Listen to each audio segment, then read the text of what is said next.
গল্প প্রণয় শেষে তুমি আমি। লেখনীতে ফারহানা আক্তার ছবি। পঞ্চম পর্ব। উজানের হাতে বড় সুইয়ের মতো কিছু একটা। আজান অবাক হয়ে তার বড় ভাইয়ের দিকে অবাক দৃষ্টিতে তাকিয়ে বলল, ভাই এটা দিয়ে কি করবে?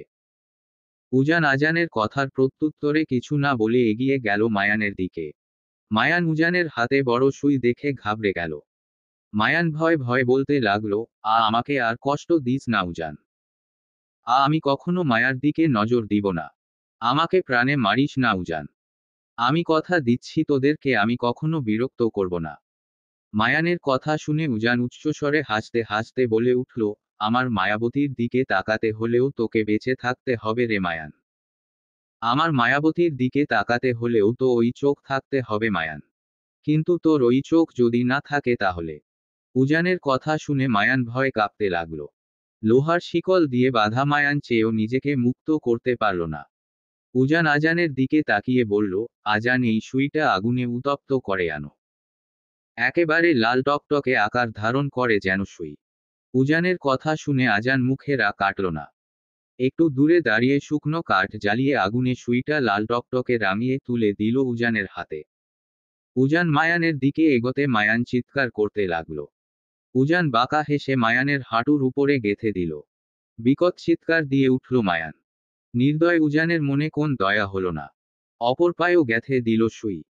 মায়ান সহ্য করতে পারছে না, মনে হয় এখনই মায়ান মরে যাবে। উজান পা থেকে সুইটা তুলে দুই বাহুতে গেঁথে দিল। মায়ানের শরীরের কয়েক জায়গায় সুই গেঁথে দিল উজান। হঠাৎ উজান সুইটা মায়ানের চোখের সামনে ধরতে মায়ান ভয়ে চোখ বন্ধ করে ফেলল। তবে ব্যথায় যন্ত্রণায় উজানকে কিছু বলবে সে উপায়ও তার নেই। উজান মায়ানের চোখে সুই গেঁথে দিবে এমন সময় আজান বলে উঠল, ভাই আজ এইটুকু থাক না। পরের শাস্তিটুকু না হয় পরের বার দিলি। উজান আজানের দিকে তীক্ষ্ণ দৃষ্টিতে তাকিয়ে থেকে সুইটা ফেলে তার ফোনটা বের করে উজান তার আর মায়ার বিয়ের ছবি বের করে মায়ানের সামনে ধরে বলেছিলাম না মায়াবতী, শুধু আমার দেখ মায়ান মায়াবতী এখন আইনত আর ধর্মমতে ও সারা জীবনের জন্য শুধু আমার হয়ে গেছে। উজানের কথা শুনে মায়ান ঝট করে চোখ মেলে তাকাতে দেখে উজান মায়ার বিয়ের ছবি। ছবিটা দেখে মায়ান যেন তার শরীরের ব্যথাগুলো ভুলে গেল। এখন যেন তার হৃদয়ে রক্তক্ষরণ হচ্ছে। মায়াকে যে সেও ভালোবাসত।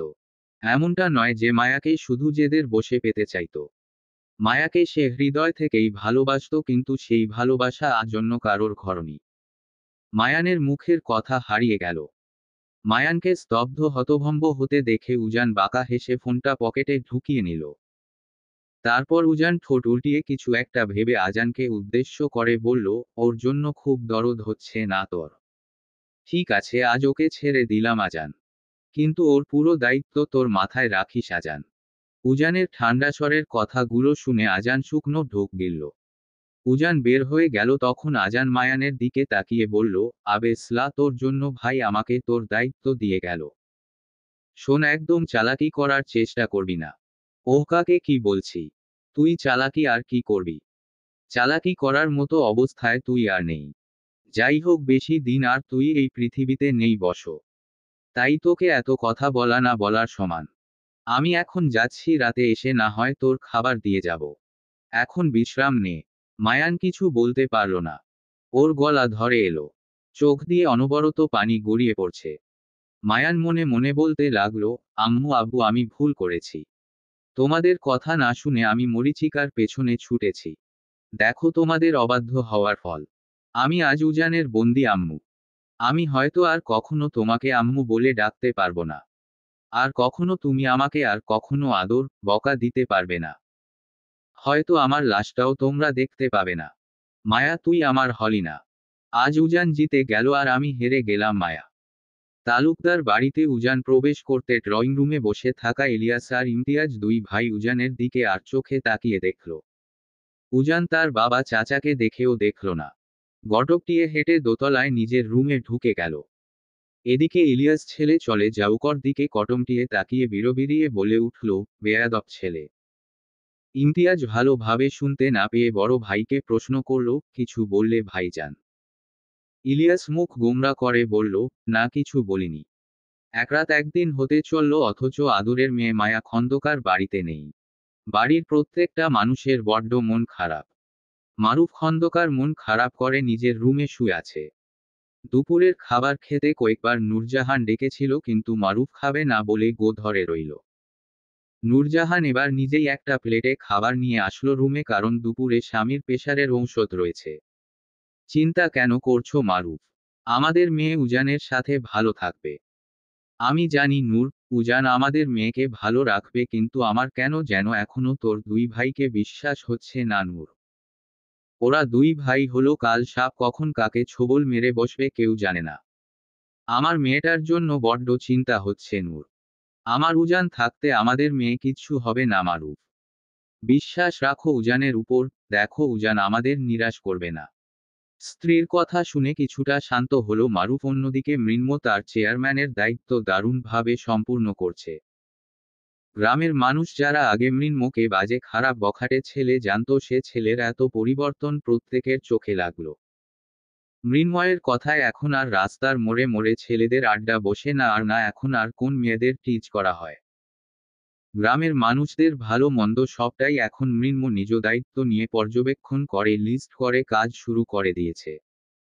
মৃন্ময় এখন উজানেরও সাহায্য নেয়, কারণ উজান একজন এমপি, তার হাত লম্বা। উজানের সাহায্য নিয়ে বেশ অনেকগুলো কাজ সম্পাদন করল মৃন্ময়।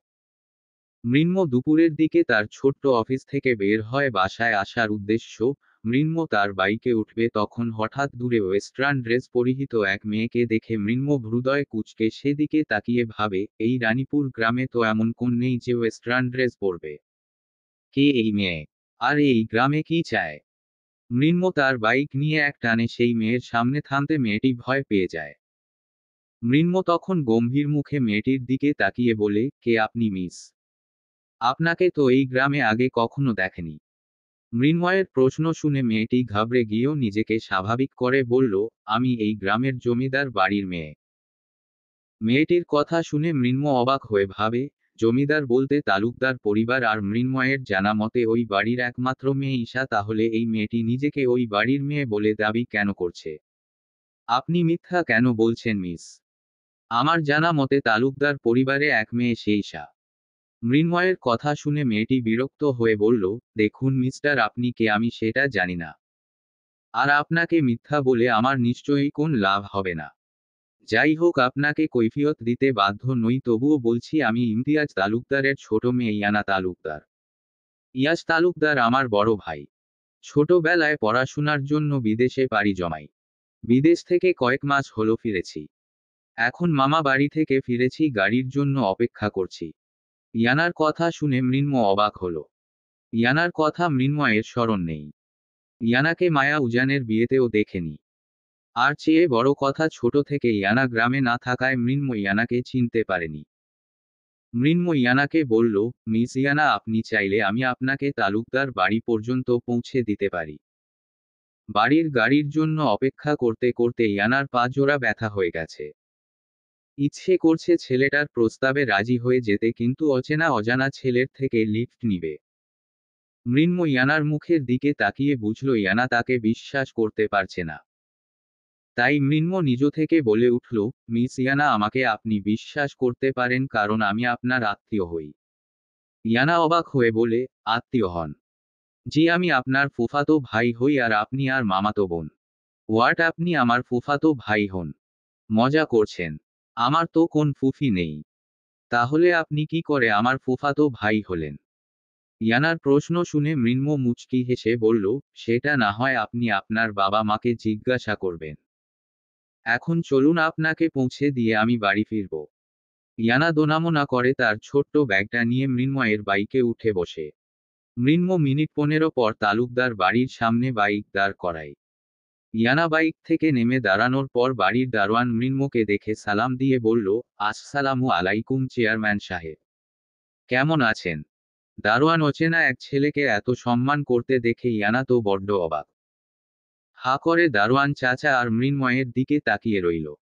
মৃন্ময় তখন দারোয়ানকে বলে, ওয়ালাইকুম আসসালাম চাচা। আলহামদুলিল্লাহ ভালো, আপনি কেমন আছেন? আলহামদুলিল্লাহ বাবা। বাবা, আপনি ভেতরে যাবেন না? না চাচা, আমাকে বাড়ি ফিরতে হবে। আসি, ভালো থাকবেন। মৃন্ময় বাইক স্টার্ট দিয়ে এক ছুটে চোখের আড়াল হয়ে গেল। ইয়ানা তখন দারোয়ানকে প্রশ্ন করে, চাচা আপনি ছেলেটাকে চিনেন? ইয়ানার কথা শুনে দারোয়ান অবাক হয়ে বলে, কেন ম্যাডাম, আপনি মৃন্ময় বাবাকে চিনেন না? তিনি তো আপনার ফুফাতো ভাই। এই জমিদার বাড়ির একমাত্র মেয়ে নূরজাহান তালুকদারের ছেলে মৃন্ময় খন্দকার। মৃন্ময় বাবা এই রানীপুরের চেয়ারম্যান আর এই বাড়ি বড় বউয়ের ভাই সাথে ছেলে। দারোয়ারের মুখে বিশ্লেষণ শুনে ইয়ানার মাথা ঘুরে গেল। এর মানে উজানের সদ্যবিবাহিত বউ আর তার ভাই তারই ফুফাতো ভাইবোন। এটা জানার পর ইয়ানার দ্রুত বাড়ির ভেতরে ঢুকে গেল। ইয়ানাকে দেখে সবাই বেশ অবাক হয়। দুপুরের খাবার খাওয়ায় ব্যস্ত সবাই। বাড়ির ছেলেদের পাশে মেয়েদের খেতে দেখে অবাক হয় ইয়ানা। কারণ এই বাড়ির নিয়ম হলো আগে পুরুষেরা খাবে, তারপর স্ত্রীরা, কিন্তু আজ ডাইনিংয়ে পুরুষদের পাশাপাশি মেয়ে মহিলারাও খেতে বসেছে। একে অন্যকে খাবার বেড়ে দিচ্ছে। আয়েশা বেগম মেয়েকে দেখে অবাক হয়ে বলে, ইয়ানা তুই কেন আমি কি আমার বাড়িতে আসতে পারি না? ইয়ানার কথা শুনে মায়া আর সায়রা সায়ান ইয়ানার দিকে তাকিয়ে রইল। ইয়ানার চোখে পড়ল মায়াকে, লাল টুকটুকে শাড়িতে নতুন বউয়ের সাজে দেখে ইয়ানার বুঝতে বাকি নেই মেয়েটিকে। মায়া তখন আয়েশার দিকে তাকাতে তিনি একটু অপ্রস্তুত হয়ে বলল, মায়া মা, ও হচ্ছে ইয়ানা, আমার ছোট মেয়ে। তোমাদের বিয়ের আগে ওর মামা বাড়ি গিয়েছিল, তাই বিয়েতে থাকতে পারেনি। আর তোমার সাথে পরিচয় করিয়ে দেওয়া হয়নি। মায়া মাথা নাড়ল, তবে কিছু বলল না। এদিকে ইমতিয়াজ মেয়ের দিকে তাকিয়ে বলল, ইয়ানা মা, ফ্রেশ হয়ে নিয়ে খেতে এসো। বাড়ির সবাই ভেবেছিল ইয়ানা মায়ার সামনে সিন ক্রিয়েট করবে, ঝামেলা পাকাবে, এই জন্য নিজেও তৈরি ছিল। কিন্তু হলো তার উল্টো। ইয়ানা শান্তভাবে হেঁটে নিজের রুমে গিয়ে দরজা লাগালো। মেয়েকে এতটা শান্ত দেখে আয়েশার মনে মনে ভয় হলো। ভাবতে লাগলো, এটা বড় কোন ঝড় আসার পূর্ব লক্ষণ নয় তো? সায়রা সায়ান মায়া আর উজানকে বাদ দিয়ে বাকিদের চোখে মুখে চিন্তার ছাপ। মায়া বুঝল না এই চিন্তার মূল কারণ কি। হঠাৎ ইয়ানা ফ্রেশ হয়ে ডাইনিংয়ে আসতে সবাই নড়ে চড়ে বসল। একটা ফাঁকা চেয়ারে বসল ইয়ানা। আয়েশা মেয়ের প্লেটে খাবার বেড়ে দিল। ইয়ানা স্বাভাবিকভাবে খাবার মুখে তুলে তার বাবাকে প্রশ্ন করল, ড্যাড, আমাদের কি কোন ফুফি আছে? ইয়ানার প্রশ্ন শুনে ইমতিয়াজ শান্ত গলায় বলল, হ্যাঁ, তোমার একজন ফুফি আছে। আর এই যে মায়াকে দেখছো, ও হলো তোমার ফুফাতো বোন, সাথে বড় ভাবি। আর ওরা হচ্ছে তোমার ভাবির চাচাতো ভাইবোন।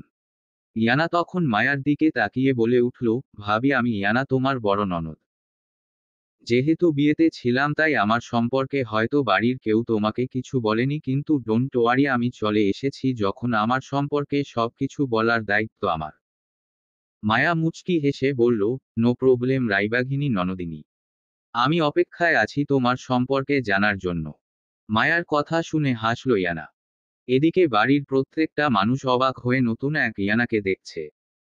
ইয়ানার এই নতুন রূপ দেখে উজান ভ্রুযুগল কুঁচকে তাকিয়ে আছে ইয়ানার দিকে, অথচ ইয়ানা একটি বারের জন্য উজানের দিকে তাকালো না। অবাক হলো উজান। ইয়ানার এই পরিবর্তন উজান অবাক হলেও ইয়ানাকে বিশ্বাস করল না। উজান ঠিক করল ইয়ানাকে মায়ার আশেপাশে ঘেঁষতে দিবে না। দুপুরে খাওয়া শেষ হওয়ার পর ইলিয়াস আর ইমতিয়াজ তালুকদার নিজদের রুমে চলে যায় বিশ্রাম নিতে। উজানিয়া সাজান তিন ভাই ড্রয়িং রুমে বসে, সায়ান সায়রা ঈশা তিনজন ঈশার রুমে চলে যায়। জাহানারা বেগম আর আয়েশা বেগমের হাতে হাতে মায়াও কাজ করতে গেলে জাহানারা বেগম বারণ করেন, কারণ মায়ার আজ বিয়ের দ্বিতীয় দিন আর এখনই বাড়ির কাজ করতে দিতে নারাজ জাহানারা। মায়া এই বাড়ির বউ হলেও মায়া এই বাড়ির আর একটা মেয়ে। ঈশা ইয়ানার মতোই মায়াকে দেখে দুই যা, তাই তাকে কাজ করতে দিতে নারাজ। মায়া তার শাশুড়িদের সাথে না পেরে মায়া মুখ ফুলিয়ে বসে রইল। তখন ইয়ানা তার কাছে আসতে উজান চোখে পড়ে যায়। তখনই উজান মায়াকে ডেকে বলে, মায়া, আমি রুমে যাচ্ছি, এখনই কফি নিয়ে উপরে এসো। মায়া অবাক হয়ে হা করে তাকিয়ে রইল উজানের দিকে। উজানের চোখে মুখে রাগ স্পষ্ট দেখতে পেয়েছে মায়া, কিন্তু এই রাগের কারণটা মায়া বুঝতে পারল না। এদিকে ইয়ানা উজানকে রেগে যেতে দেখে মলিন হেসে মনে মনে বলতে লাগল। উজানের চোখে মুখে রাগ স্পষ্ট দেখতে পেয়েছে মায়া, কিন্তু এই রাগের কারণটা মায়া বুঝতে পারল না। এদিকে ইয়ানা উজানকে রেগে যেতে দেখে মলিন হেসে মনে মনে বলতে লাগল, ভয় পাচ্ছো ভাইয়া? আমি জানি তুমি ভয় পাচ্ছ, এটা ভেবে যে আমি আমার সম্পর্কে উল্টা পাল্টা কিছু না বলে ফেলি, তাই না? তবে আমি আর সেই চেষ্টা করব না। দূর থেকেই না হয় ভালোবেসে যাব। মায়া এবার নিজ হাতে কফি বানিয়ে নিয়ে উপরে যেতে লাগলো। ইয়ানা বিষণ্ণ মুখে আলাদা হয়ে বসে আছে। এদিকে মায়া রুমে এসে দেখে উজান বিছানায় টান টান হয়ে শুয়ে আছে। পরনে শুধু ট্রাউজার আর স্যান্ডু গেঞ্জি। মায়া শুকনো ঢোক গিলল, ছোট ছোট পায়ে উজানের সামনে দাঁড়ালো। এক হাত কপালে রেখে চোখ বন্ধ করে আছে উজান।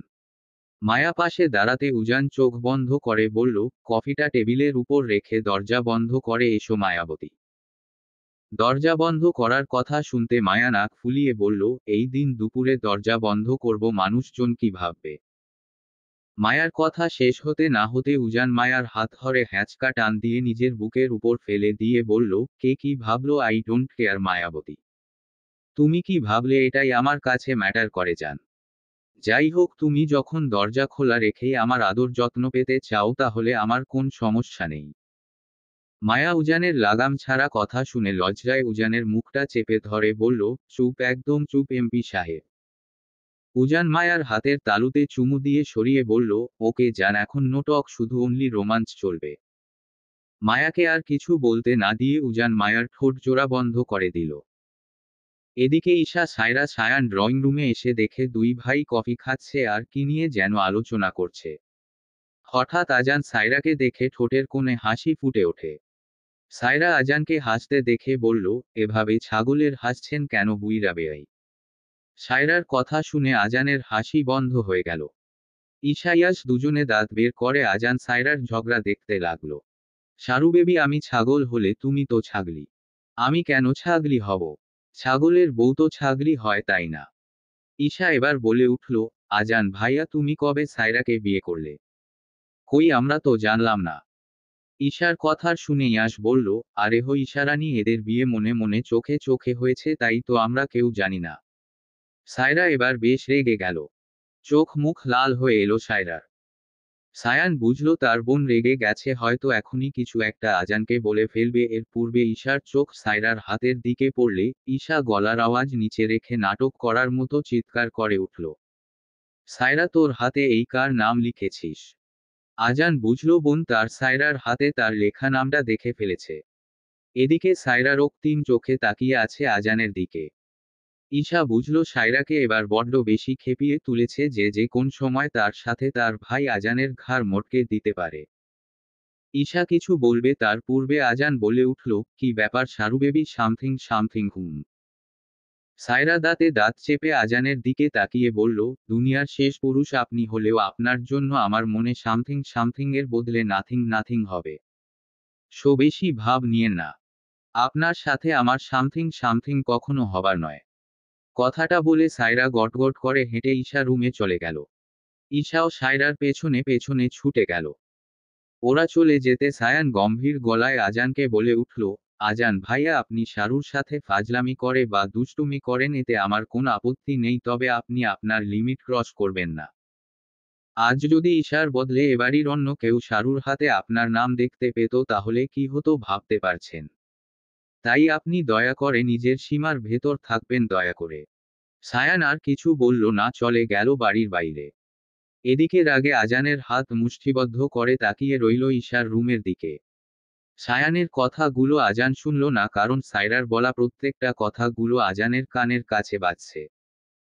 ইয়াস বুঝল তার ছোট ভাইয়ের মনের অবস্থা, তখন ইয়াস বলল, আজান, সায়রা এখনো যথেষ্ট ছোট, ওকে একটু সময় দে আর একটু একটু করে ওর মন জয় করার চেষ্টা কর। দেখবি সায়রাও তোকে ভালোবাসতে শুরু করে দিয়েছে।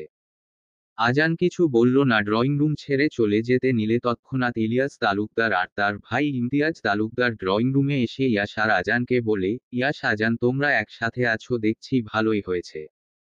কিছু বলবেন চাচা? ইয়াস, আগামীকাল উজান মায়ার বৌভাতের অনুষ্ঠান আয়োজন করা হবে। তুমি এবং আজান দুজনে ভাগ করে নিজেদের কাজ বুঝে নেও। তালুকদার বাড়ির অনুষ্ঠান যেন তেন ভাবে হওয়া চাই না। ধুমধাম করে অনুষ্ঠানের আয়োজন করো। রানীপুর গ্রামের প্রত্যেকটা মানুষের খাবারের ব্যবস্থা করবে। আব্বা বাড়ির এবং বাইরের আয়োজনের দায়িত্ব আমি নিচ্ছি। আর আজান, খাবারের দিকটা দেখো, সেটা তোমরা ঠিক করে নেও। আমি শুধু সব কিছু পারফেক্টলি চাই। আজান কিছু বলল না, শুধু শুনে গেল। ইলিয়াস আর ইমতিয়াজ দুই ভাই কথা শেষ করে নিজেদের কাজে চলে গেল। ইয়াস তখন আজানকে বলল, মাথা ঠান্ডা করা যান। আর চল, কাজগুলো এখন থেকেই শুরু করতে হবে। আর হাটেও যেতে হবে গরু কিনতে। আজান হাত দিয়ে চুলে ব্রাশ করে বলল, সবই হবে ইয়াস ব্রো, তবে আমার সারুবেবি আজ যা বলল এর ওর খুব শীঘ্রই আমার সারুবেবিকে দিব। তখন তার মুখটা দেখতে কেমন হবে সেটাই ভাবছি।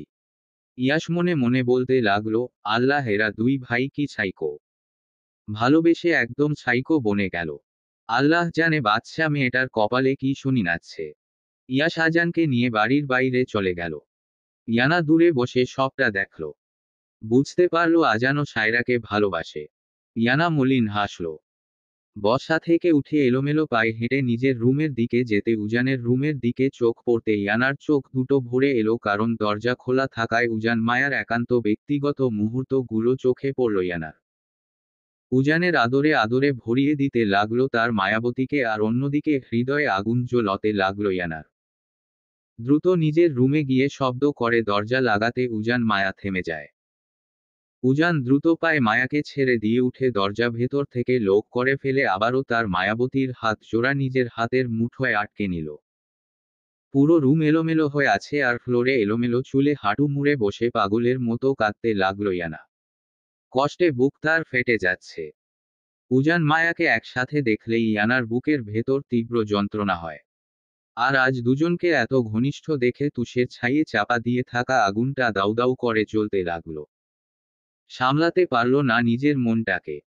ইয়ানা উজানের একটা ছবি বুকের সাথে জড়িয়ে ধরে শব্দ করে হাউমাউ করে কান্না করতে লাগলো। রাতে আর ইয়ানা খাবার খেতে নিচে গেল না। আয়েশা মেয়ের খাবার নিয়ে রুমে দিতে গেলে ইয়ানা দরজা না খুলে খাবে না বললে। আয়েশা অনেকবার দরজা খুলতে বললেও ইয়ানা দরজা খুলে না। বাধ্য হয়ে আয়েশা খাবার নিয়ে নিচে চলে যায়। সায়রা বিকেল থেকে একদম চুপচাপ। আজান কাজের ফাঁকে কয়েকবার এসেছিল সায়রার সাথে কথা বলার জন্য, কিন্তু কোনভাবেই সায়রা আজানের সাথে কথা বলেনি। সায়রা কথা না বলায় আজান রেগে চলে যায়। রাতেও তেমনটাই হয়। মায়া বুঝতে পারে বোনের মন খারাপ, তাই বোন আর ননদকে নিয়ে নিজের রুমে যায়। আজানের দেওয়া চকলেটগুলো দুইজনকে ভাগ করে দেওয়ার পর সায়ান আসলে তাকেও দেয়। হঠাৎ ইয়ানার কথা মনে পড়তে তার জন্য কিছু চকলেট রেখে দেয়। M dash. পরের দিন সকাল সকাল তালুকদার রাজবাড়ি দারুণভাবে ফুল আর নানা রকম আলোক সজ্জায় সজ্জিত হয়। রান্না চলছে ভোর রাত হতে। পুরো গ্রামের মানুষের খাবার চারটিখানি কথা নয়, তবে এই তালুকদার বাড়ির মানুষদের কাছে নস্যি মাত্র। বাড়ির গিন্নিরা নিমন্ত্রিত মেহমানদের আপ্যায়ন করতে ব্যস্ত। এদিকে ঈশা সায়রা দুজনে আজ একরকম গাউন পরেছে। দুজনে মিষ্টি রঙের গাউনে দেখতে ভীষণ মিষ্টি লাগছে। অন্যদিকে পার্লার থেকে আসা দুজন মেয়ে মায়াকে নিয়ে 1 ঘন্টা আগে দরজা বন্ধ করে সাজাচ্ছে। মায়া ভীষণ বিরক্ত, তার ভারী সাজ কোন কালেই পছন্দ ছিল না, তবে এখন কিছু বলতেও পারছে না, কারণ এমপি সাহেবের নির্দেশে তাকে তার পছন্দ মতো সাজাতে বলা হয়েছে। আর বেচারি মেয়ে দুটো তাই করছে। ঈশা আর সায়রা দুজনে হাত ধরে এদিক ওদিক ঘুরছে। ইয়াস সবে মাত্র বাড়িতে প্রবেশ করেছে, তখনই ঈশা ইয়াসের সামনে পড়ে ইয়াস হা করে ঈশার দিকে তাকিয়ে আছে। ইয়াসের মনে হচ্ছে আকাশ থেকে সদ্য এক পরীর বাচ্চা নেমে এসেছে।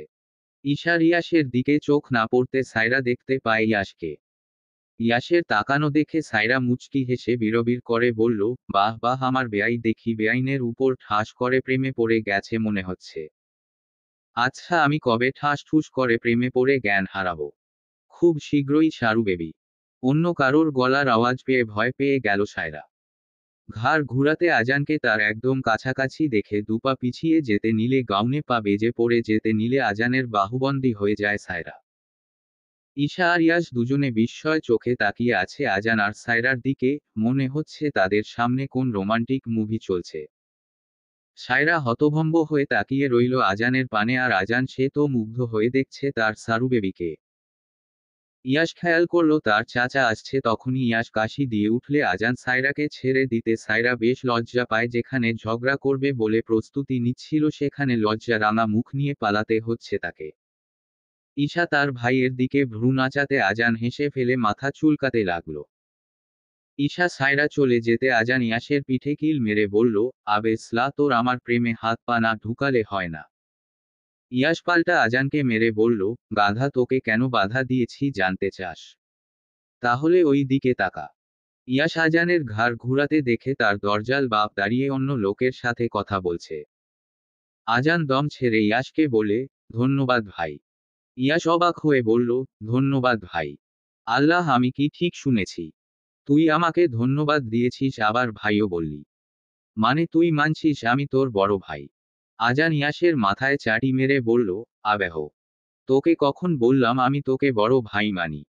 তুই আমি সেই মেয়েজের, তাই নিজেকে বড় ভাই বলা বন্ধ করসলা। আজান তার কাজে দৌড় লাগালো, এদিকে ইয়াস দাঁত কিরমির করে তাকিয়ে নিজের কাজে চলে গেল। বাড়িতে আত্মীয় স্বজনে ভরপুর। উজান আজ ব্ল্যাক স্যুট বুট শু পরা। সবাই নতুন বউকে দেখার জন্য উদ্গ্রীব হয়ে আছে। উজান মায়াকে নেওয়ার জন্য রুমের দরজা খুলতে থমকে গেল উজান।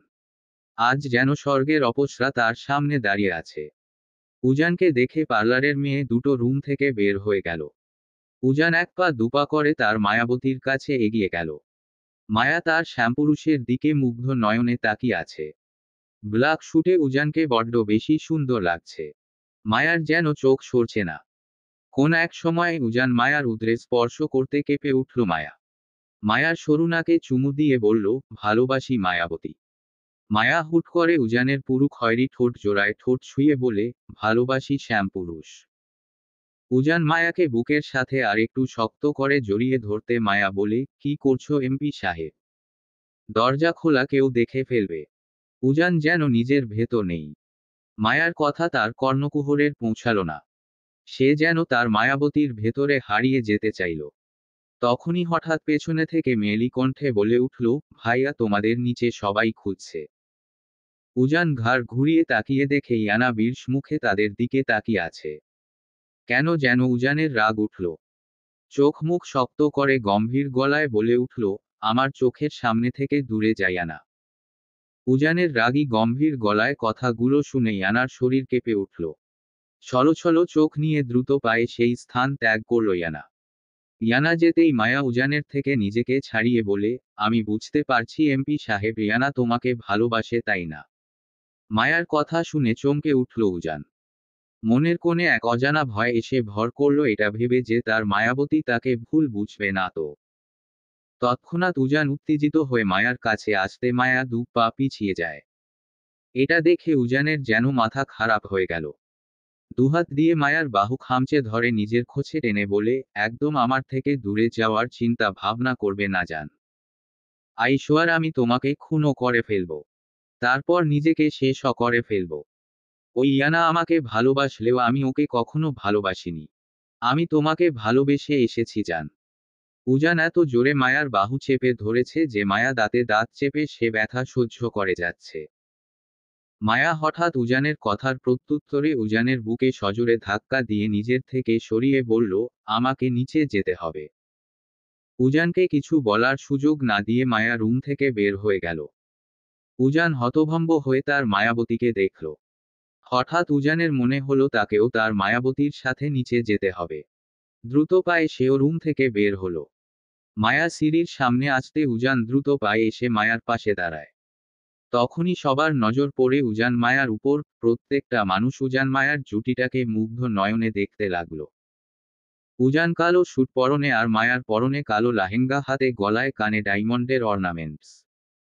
ভারী ব্রাইডাল মেকআপে মায়াকে বড্ড সুন্দর দেখাচ্ছে। আলোতে মায়ার হীরের নাকফুলটা জল জল করছে।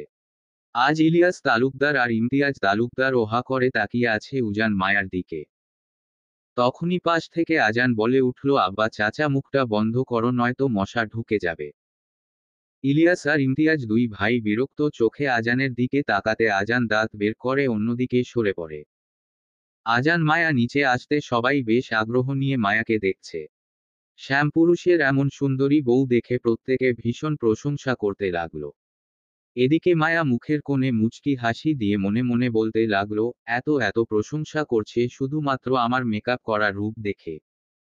একবার যদি আমার মেকআপ ছাড়া চেহারা দেখতো তাহলে হয়তো এমন প্রশংসা করতো না। উজান বারে বারে মায়ার দিকে তাকায়। মায়া সেটা বুঝতে পেরেও সে একবারের জন্য উজানের দিকে তাকালো না। এমনটা নয় মায়া উজানকে ভুল বুঝেছে, কিন্তু তা নয় মায়া উজানকে একটা শাস্তি দিতেই এমনটা করা যাতে উজান কখনো তার থেকে কোন কথা না লুকায়। ইয়ানা উজানের প্রতি তাকানো দেখে মায়া কিছুটা বুঝতে পেরেছিল, কারণ সেও তার এমপি সাহেবকে ভালোবাসে। সবাই মায়ার সাথে কথা বলতে লাগলো। মায়া হু হ্যাঁ না বলে ওর দিতে লাগলো। কিছুক্ষণ পর খন্দকার বাড়ি থেকে সবাই এসে পড়লে মায়া ছুটে গিয়ে বাবা মাকে জড়িয়ে ধরে। তারপর ছোট বাবা মাকে জড়িয়ে ধরে। মৃন্ম পাশে এসে দাঁড়াতে মায়া ভাইয়ের বাহু জড়িয়ে ধরতে মৃন্ম মায়ার মাথায় হাত বুলিয়ে বলে, বনু ভালো আছিস? মৃন্ময়ের এই প্রশ্নের মানে মায়া জানে। আলতো হেসে বলল, আলহামদুলিল্লাহ ভাইয়া, আমি খুব ভালো আছি। এমপি সাহেব সহ বাড়ির প্রত্যেকটা মানুষ আমাকে ভীষণ স্নেহ করে ভালোবাসে। বনের কথা শুনে আশ্বস্ত হলো মৃন্ম। হঠাৎ তার নজর গেল অদূরে দাঁড়িয়ে থাকা সায়রার পাশে ঈশার উপর। সায়রা আর ঈশা একই ড্রেসে একই সাজে সজ্জিত দুইজন। ঈশার নজর পড়ল মৃন্ময়ের উপর। দুইজনের চোখে চোখ পড়তে ঈশা কেমন যেন লজ্জা পেল। মৃন্ময়ের পরনে সাদা কোট প্যান্ট, হাতে দামি ঘড়ি, চুলগুলো জেল দিয়ে সেট করা। মৃন্ময়ের চোখ মুখে স্নিগ্ধতা বিরাজমান। ঈশার চোখের পলক পড়ছে না। আজানিয়াস নিজেদের মধ্যে কথা বলতে বলতে দুজনের নজর তাদের প্রিয়তমার উপর পড়ে। দুজনে তাদের দিকে এগোতে লাগলো। ইয়াস ঈশার চোখের দিকে তাকাতে দেখে ঈশা এক দৃষ্টিতে অন্যদিকে তাকিয়ে আছে। ঈশার দৃষ্টি অনুসরণ করে ইয়াসের নজর সেদিকে দিতে তার বুকের ভেতরটা যেন ধক করে উঠল। নিজের ভালোবাসা হারিয়ে ফেলার ভয় ভেতর ভেতরে আঁকড়ে ধরল ইয়াসকে। সায়রা আজান বৌভাত অনুষ্ঠানের পুরো দিনটা চুপ ছিল, কোন ঝগড়া করেনি। অন্যদিকে ইয়াস ঈশার ছোট হাত খানা নিজের হাতের মুঠোয় নিয়ে বাকি পুরোটা সময় ছিল। ইয়াসের এই কাণ্ডে বিরক্ত ঈশা। পুরোটা সময় মুখ ফুলিয়ে রইল ঈশা। মৃন্ম সবটা দেখে দাঁতে দাঁত চেপে রইল। বৌভাতের অনুষ্ঠান শেষ হওয়ার পর পর মারুফ খন্দকার আর নূরজাহান বেগম তার মেয়ে আর জামাইকে খন্দকার বাড়িতে নিয়ে যাওয়ার কথা বললে ইলিয়াস বারণ করবে তার পূর্বে জাহানারা বেগম বলে উঠল, অবশ্যই ভাইজান, আপনার জামাই মেয়ে আপনি নিয়ে যান, তবে আপনাদের বাড়ির ছোট্ট মেয়েটাকে নিয়ে যেতে দিব না। এই মেয়েটাকেও আমি আমার বাড়িতে রেখে দিতে চাই। জাহানারা বেগমের কথা শুনে নাতাশা বেগম বলে উঠলেন, কি বলেন আপা? এই মেয়ে যে পরিমাণ বাড়িতে সবাইকে জ্বালাতন করে, সেটা বলে শেষ করা যায় না। সেটা যদি হয় তাহলে আপনার ছোট মেয়েটাকে আমি একেবারের জন্য আমার মায়ার মতো মেয়ে বানিয়ে এই বাড়িতে নিয়ে আসব। নিজের মায়ের কথা শুনে আজানের চোখে মুখে খুশির ঝিলিক ঝলমল করে উঠল। অন্যদিকে লজ্জা পেয়ে গাল লাল বর্ণ ধারণ করল সায়রার। লজ্জা পেয়ে সবার মধ্যে থেকে বের হয়ে গেল। পেছনে পেছনে আজানও চলে গেল। দাঁড়াও সারু বেবি। দুপা থমকে গেল সায়রার। আজান সায়রার সামনে এসে দাঁড়িয়ে বলে, কোথায় যাচ্ছ সারু বেবি? সায়রা লাজুক হাসি দিয়ে বলল, দেখতে তো পাচ্ছেন আমি বাইরে যাচ্ছি।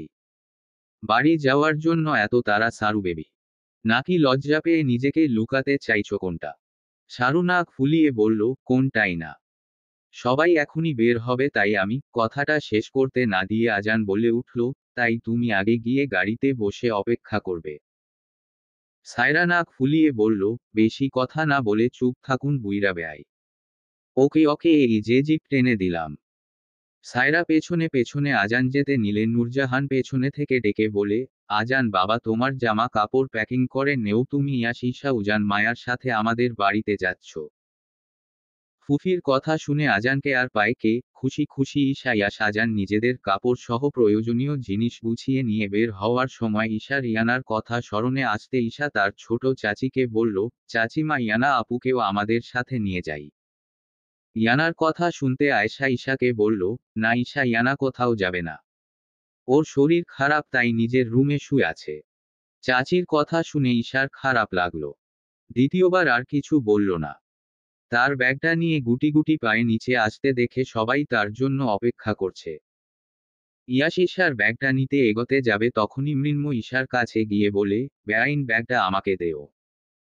ঈশা মৃন্ময়ের কথা শুনে মুচকি হেসে ব্যাগটা মৃন্ময়ের হাতে দিয়ে বলল, বেআইনের দিকে বেশ নজর দেখছি বেআই। তা এটা কি শুধু বেআইন হিসেবে নাকি ফুফাতো বোন মনে করে? মৃন্ময়ের ঠোঁটের কোণে কিঞ্চিত হাসি ফুটে উঠল। ঈশার দিকে কিছুটা ঝুঁকে আস্তে করে বলল, হতে পারে কোনোটার একটাও নয়, আবার হতে পারে তোমায় অন্য কিছু মনে করে। মৃন্ময়ের চোখে মুখে দুষ্টুমির ছাপ স্পষ্ট। ঈশা মৃন্ময়ের দিকে তাকিয়ে ভেংচি কেটে বাইরের দিকে হাঁটা দিল।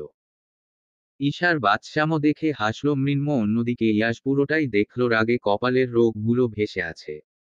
উজান পুরোটাই খেয়াল করল। উজান মা, আজান সায়রা, ঈশা মৃন্ময় এক গাড়িতে, আর অন্য গাড়িতে মারুফ নূরজাহান, মহিন নাতাশা, সায়ান ইয়াস, এক গাড়িতে বসা।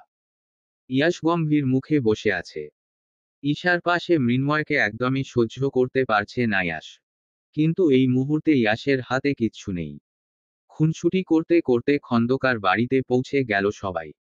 গাড়ি থেকে নামার পর রামিজকে দেখতে পেল। মায়া উজান খন্দকার বাড়িতে পা দিতে ভীষণ রকম অবাক হলো। পুরো বাড়ি খুব সুন্দর করে ফুল দিয়ে সাজানো।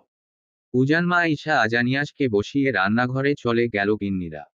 রামিজ শরবত মিষ্টি নিয়ে ওদেরকে দিল। সবাই মিষ্টি শরবত পান করা শেষ হলে মৃন্ময় ইয়াস আর আজানকে গেস্টরুম নিয়ে যায় রেস্ট করার জন্য, আর ঈশা চলে যায় সায়রার রুমে। মায়া উজানকে নিয়ে নিজের রুমে এসে পোশাক পরিবর্তন করে নিয়ে নর্মাল সুতি শাড়ি পরে নিল। মায়া বিছানায় বসতে উজান তার পোশাক খুলে মায়ার কাছাকাছি আসতে মায়া তৎক্ষণাৎ ঘাবড়ে গিয়ে উজানকে বলল, এই এমপি সাহেব, খবরদার একদম এখন দুষ্টুমি করার চেষ্টা করবে না। আর ভুলে যাবে না তুমি আমি এখন আমাদের বাড়িতে আছি। উজান মায়ার কথা শুনল বলে মনে হলো না। উজান মুখ গম্ভীর রেখে উঠে দাঁড়ালো। উজানের মুখ দেখে মায়া ঘাবড়ে গেল। মায়ার মনে হলো উজানকে প্রত্যাখ্যান করাই উজান হয়তো বেশ রেগে গেল। মায়া বিছানায় বসা থেকে উঠবে তখনই মায়া দেখল উজান দরজা ভেতর থেকে লোক করে ঝড়ের গতিতে মায়াকে বিছানায় চেপে ধরল। মায়া বড় বড় চোখ করে তাকিয়ে আছে উজানের দিকে। উজান মায়ার দিকে তাকিয়ে বাঁকা হেসে বলল, কি ভেবেছিলে জান? তোমার না করাই আমি মন খারাপ করে চলে যাব? জান, তুমি ভুল ভাবছো, আমি তোমায় ভালোবাসতে কখনো তোমার পারমিশন নিব না। বরং তোমায় আদরে আদরে পাগল করে তুলব যে তুমি আমাকে ছেড়ে চলে যেতে না পারো। উল্টো আমার থেকেও তুমি আমাকে ভালোবাসবে। মায়ার কিছু বলার সুযোগ পেল না। মায়ার কোমল ঠোঁট জোড়ার ভাঁজে মিলিয়ে দিল। কতটা সময় একে অন্যের সাথে জুড়ে ছিল জানা নেই। হঠাৎ দরজায় নক পড়তে দুজনে ঘোর কেটে যায়। মায়ার ঠোঁট জোড়া ছেড়ে উজান মায়ার নাকে নাক ঘষে বলে, বাকি আদরটুকু রাতে দিব জান। এখন আপাতত দুজনে পেট ভরে আসি। মায়া উঠে শাড়ি ঠিক করে নিয়ে বলে, সে সুযোগ আর পাচ্ছেন না এমপি সাহেব। উজান ভ্রুযুগল কুঁচকে বলে, মানে? মায়া শাড়ি ঠিক করে দরজা খুলতে খুলতে বলে, মানে হলো আজ রাতে আমি সায়রা আর ঈশার কাছে ঘুমাবো, আজ রাতের প্ল্যানিং ভুলে যান। কথাটা বলে ছুট লাগালো মায়া, আর উজান দাঁতে দাঁত চেপে কিরমির করে বলতে লাগলো, যতই পালাই পালাই করো না জান, ঠিক সময়ে তুমি আমার কাছেই থাকবে।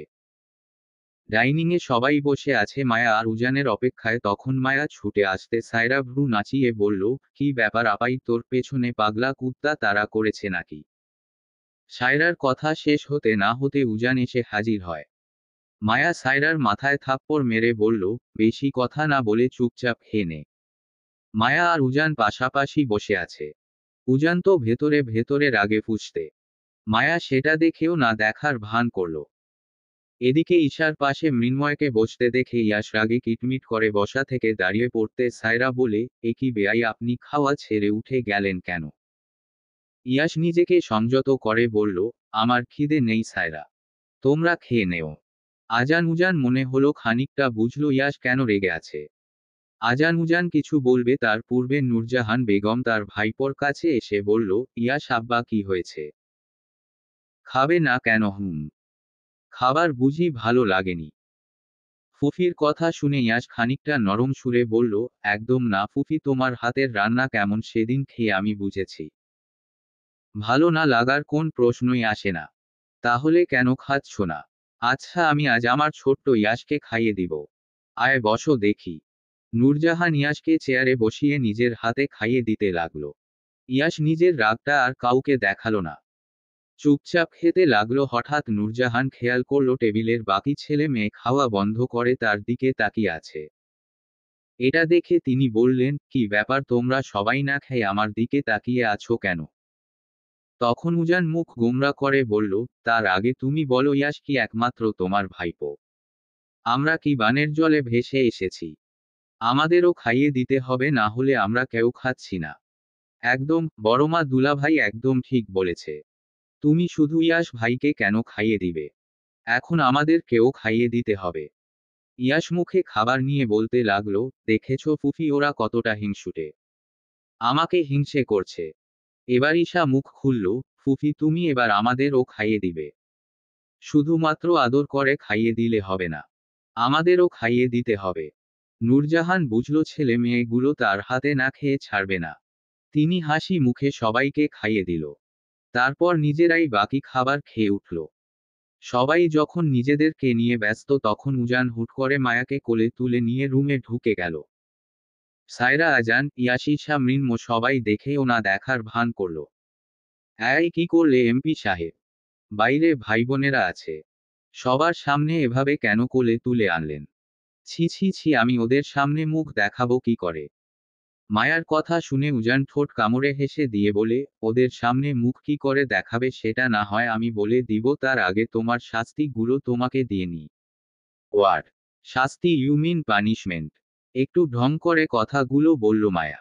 মায়ার মুখ ভঙ্গি দেখে উজান হেসে ফেলে। মায়া তখন বিছানা থেকে নেমে রুমের বাইরে যাওয়ার জন্য যেই না দৌড় দিবে ঠিক সেই সময় উজান মায়ার কোমর জড়িয়ে বিছানার সাথে চেপে ধরে বলল, উহু জান, এই উজানের চোখ ফাঁকি দেওয়া যে অসম্ভব। মায়া কিছু বললে তার পূর্বে উজানের ওষ্ঠদ্বয় মায়ার ওষ্ঠে মিলিয়ে দিল। ঈশার হাতে রসমালাইয়ের বাটি তুলে দিয়ে মৃন্ময় এটা ওটা প্রশ্ন করতে লাগলো। ঈশাও সুন্দর করে সব প্রশ্নের উত্তর দিতে লাগলো।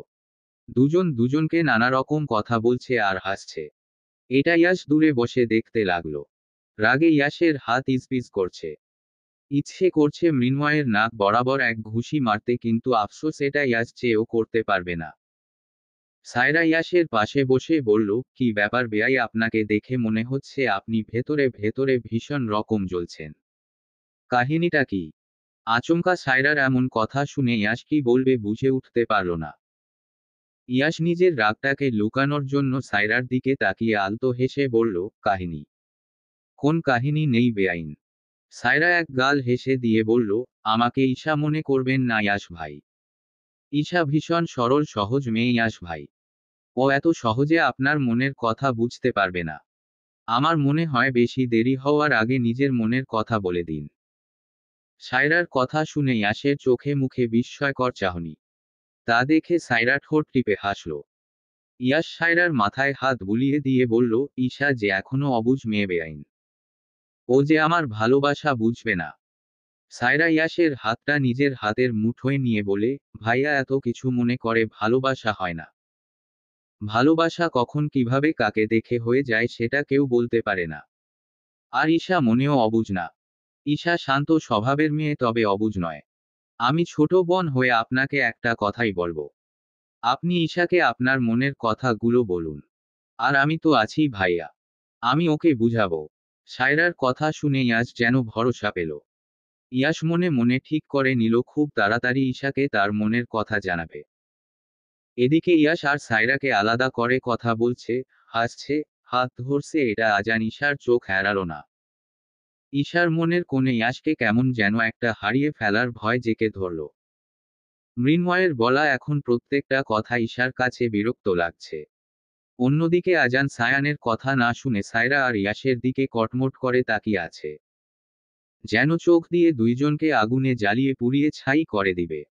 এদিকে ইয়াশ সায়রার কোন দিকে নজর নেই, তারা তো নিজেদের কথায় মগ্ন। অন্যদিকে নাতাশা আর নূরজাহান রান্নাঘরে দাঁড়িয়ে ইয়াশ আর সায়রাকে দেখছে। দুজনকে হাসি মুখে কথা বলতে দেখে নাতাশা বেগমের মনের উপর দিয়ে ভারী পাথরটা নেমে গেল। কারণ জাহানারা বেগম আর আয়েশা বেগমের সাথে ইয়াশ আর সায়রার বিয়ের কথা গোপনে ঠিক করে ফেলেছেন। এই বিয়েতে বাড়ির কোন পুরুষ মানুষের আপত্তি নেই, কিন্তু ইমতিয়াজ তালুকদার হ্যাঁ বা না কিছুই বলেনি। কিন্তু তাকে দেখে বোঝার উপায় নেই যে তার মনে কি চলছে। রাত 12টা বেজে গেছে অথচ সায়রা আর ইয়াশের কথোপকথন শেষ হচ্ছে না। রাগে ফুঁচতে ফুঁচতে আজান ইয়াশ সায়রার কাছে এসে দাঁড়াতে ইয়াশ সায়রার কথা বন্ধ হয়ে যায়। এটা দেখে আজান আরও বেশি রেগে যায়। আজান তখন সায়রার দিকে অগ্নি দৃষ্টি নিক্ষেপ করে ইয়াশকে বলল, রাত 12টা বেজে গেছে ইয়াশ, রুমে চল, আমি ঘুমাবো। আজানের কথা শুনে ইয়াস সায়রা দুজনে ভ্রুকুচকে তাকিয়ে থেকে সায়রা বলল, এই যে বুইরা বেয়াই, আপনার ঘুমের সাথে ইয়াস ভাইয়ের ঘুমের কি সম্পর্ক? আজান দাঁতে দাঁত চেপে কিরমির করে বলল, এটা তোমার না জানলেও চলবে। আজানের কথা শুনে সায়রা হাসি চেপে বলল, মানে এর মানে কি বুইরা বেয়াই? আপনি তাহলে ছেলে পছন্দ করেন, মেয়ে পছন্দ করেন না? আল্লাহ, এটা কি দুলাভাই জানে? সায়রার কথা শুনে আজান বোকা বনে গেল। ইয়াসও মিটমিটিয়ে হাসছে। সায়রা যে আজানকে জব্দ করতে ওস্তাদ এটা ইয়াস ভালো করেই বুঝে গেছে, আর এটাও বুঝে গেছে আজানের এই রাগের পেছনে আসল কারণ। ইয়াসের ঠোঁটের কোণে রহস্যময় হাসি ফুটে উঠল। মনে মনে এক কঠিন পরিকল্পনা করে নিল ইয়াস। এদিকে সায়রা আজানকে পচানোর একটুও চেষ্টা কম করছে না, বরং আজানকে যতটা পারছে বোকা বানানোর চেষ্টা করছে। আজান সবটা বুঝতে পেরে দাঁতে দাঁত চেপে কিরমির করে বলল, স্টপ সারুবেবি, আদারওয়াইজ এরপর আমি কাকে পছন্দ করি এটা বুঝাতে যেটা করব সেটা তুমি ভাবতেও পারছো না। আজানের ঠান্ডা স্বরের ঠান্ডা হুমকি শুনে সায়রার মুখের হাসি উধাও হয়ে গেল। বসা থেকে উঠে দাঁড়িয়ে চটপট নিজের রুমে দৌড় লাগালো। সায়রার দৌড় দেখে ইয়াস গড়াগড়ি দিয়ে হাসিতে ফেটে পড়ল। আজান ইয়াসকে হাসতে দেখে সজোরে এক ঘুষি মারল। ইয়াস ব্যথাতর শব্দ করে বলল, আরে হো, আমাকে মেরে ফেলবি নাকি? তোকে কি যে করব সেটা তুই রুমে চল, তারপর দেখছি তোকে কি করা যায়। আজান ইয়াসের টি শার্ট ধরে টানতে টানতে রুমে নিয়ে গেল। পরের দিন সকাল বেলা উজানের ঘুম ভাঙল চোখে মুখে পানির ছিটা পড়ায়। উজান কপাল কুঁচকে পিটপিট করে চোখ মেলে তাকায়। উজান চোখ মেলে তাকাতে দেখে ভেজা চুলে হলুদে রঙের শাড়ি পরিহিত এক রমণী, যে কিনা তার সদ্য বিবাহিত অর্ধাঙ্গিনী। উজান পলক ফেলতে যেন ভুলে গেল। অপলক দৃষ্টিতে মায়ার দিকে তাকিয়ে আছে উজান। এ যেন সদ্য ফুটন্ত এক সতেজ গোলাপ ফুল। উজানের চোখে মুখে ফুটে ওঠা বিরক্তি নিমিষেই হারিয়ে গেল। শোয়া থেকে উঠে বসে বিছানা থেকে নেমে মায়ার পেছনে গিয়ে দাঁড়ালো। তখনও মায়া ভেজা চুল মোছায় ব্যস্ত।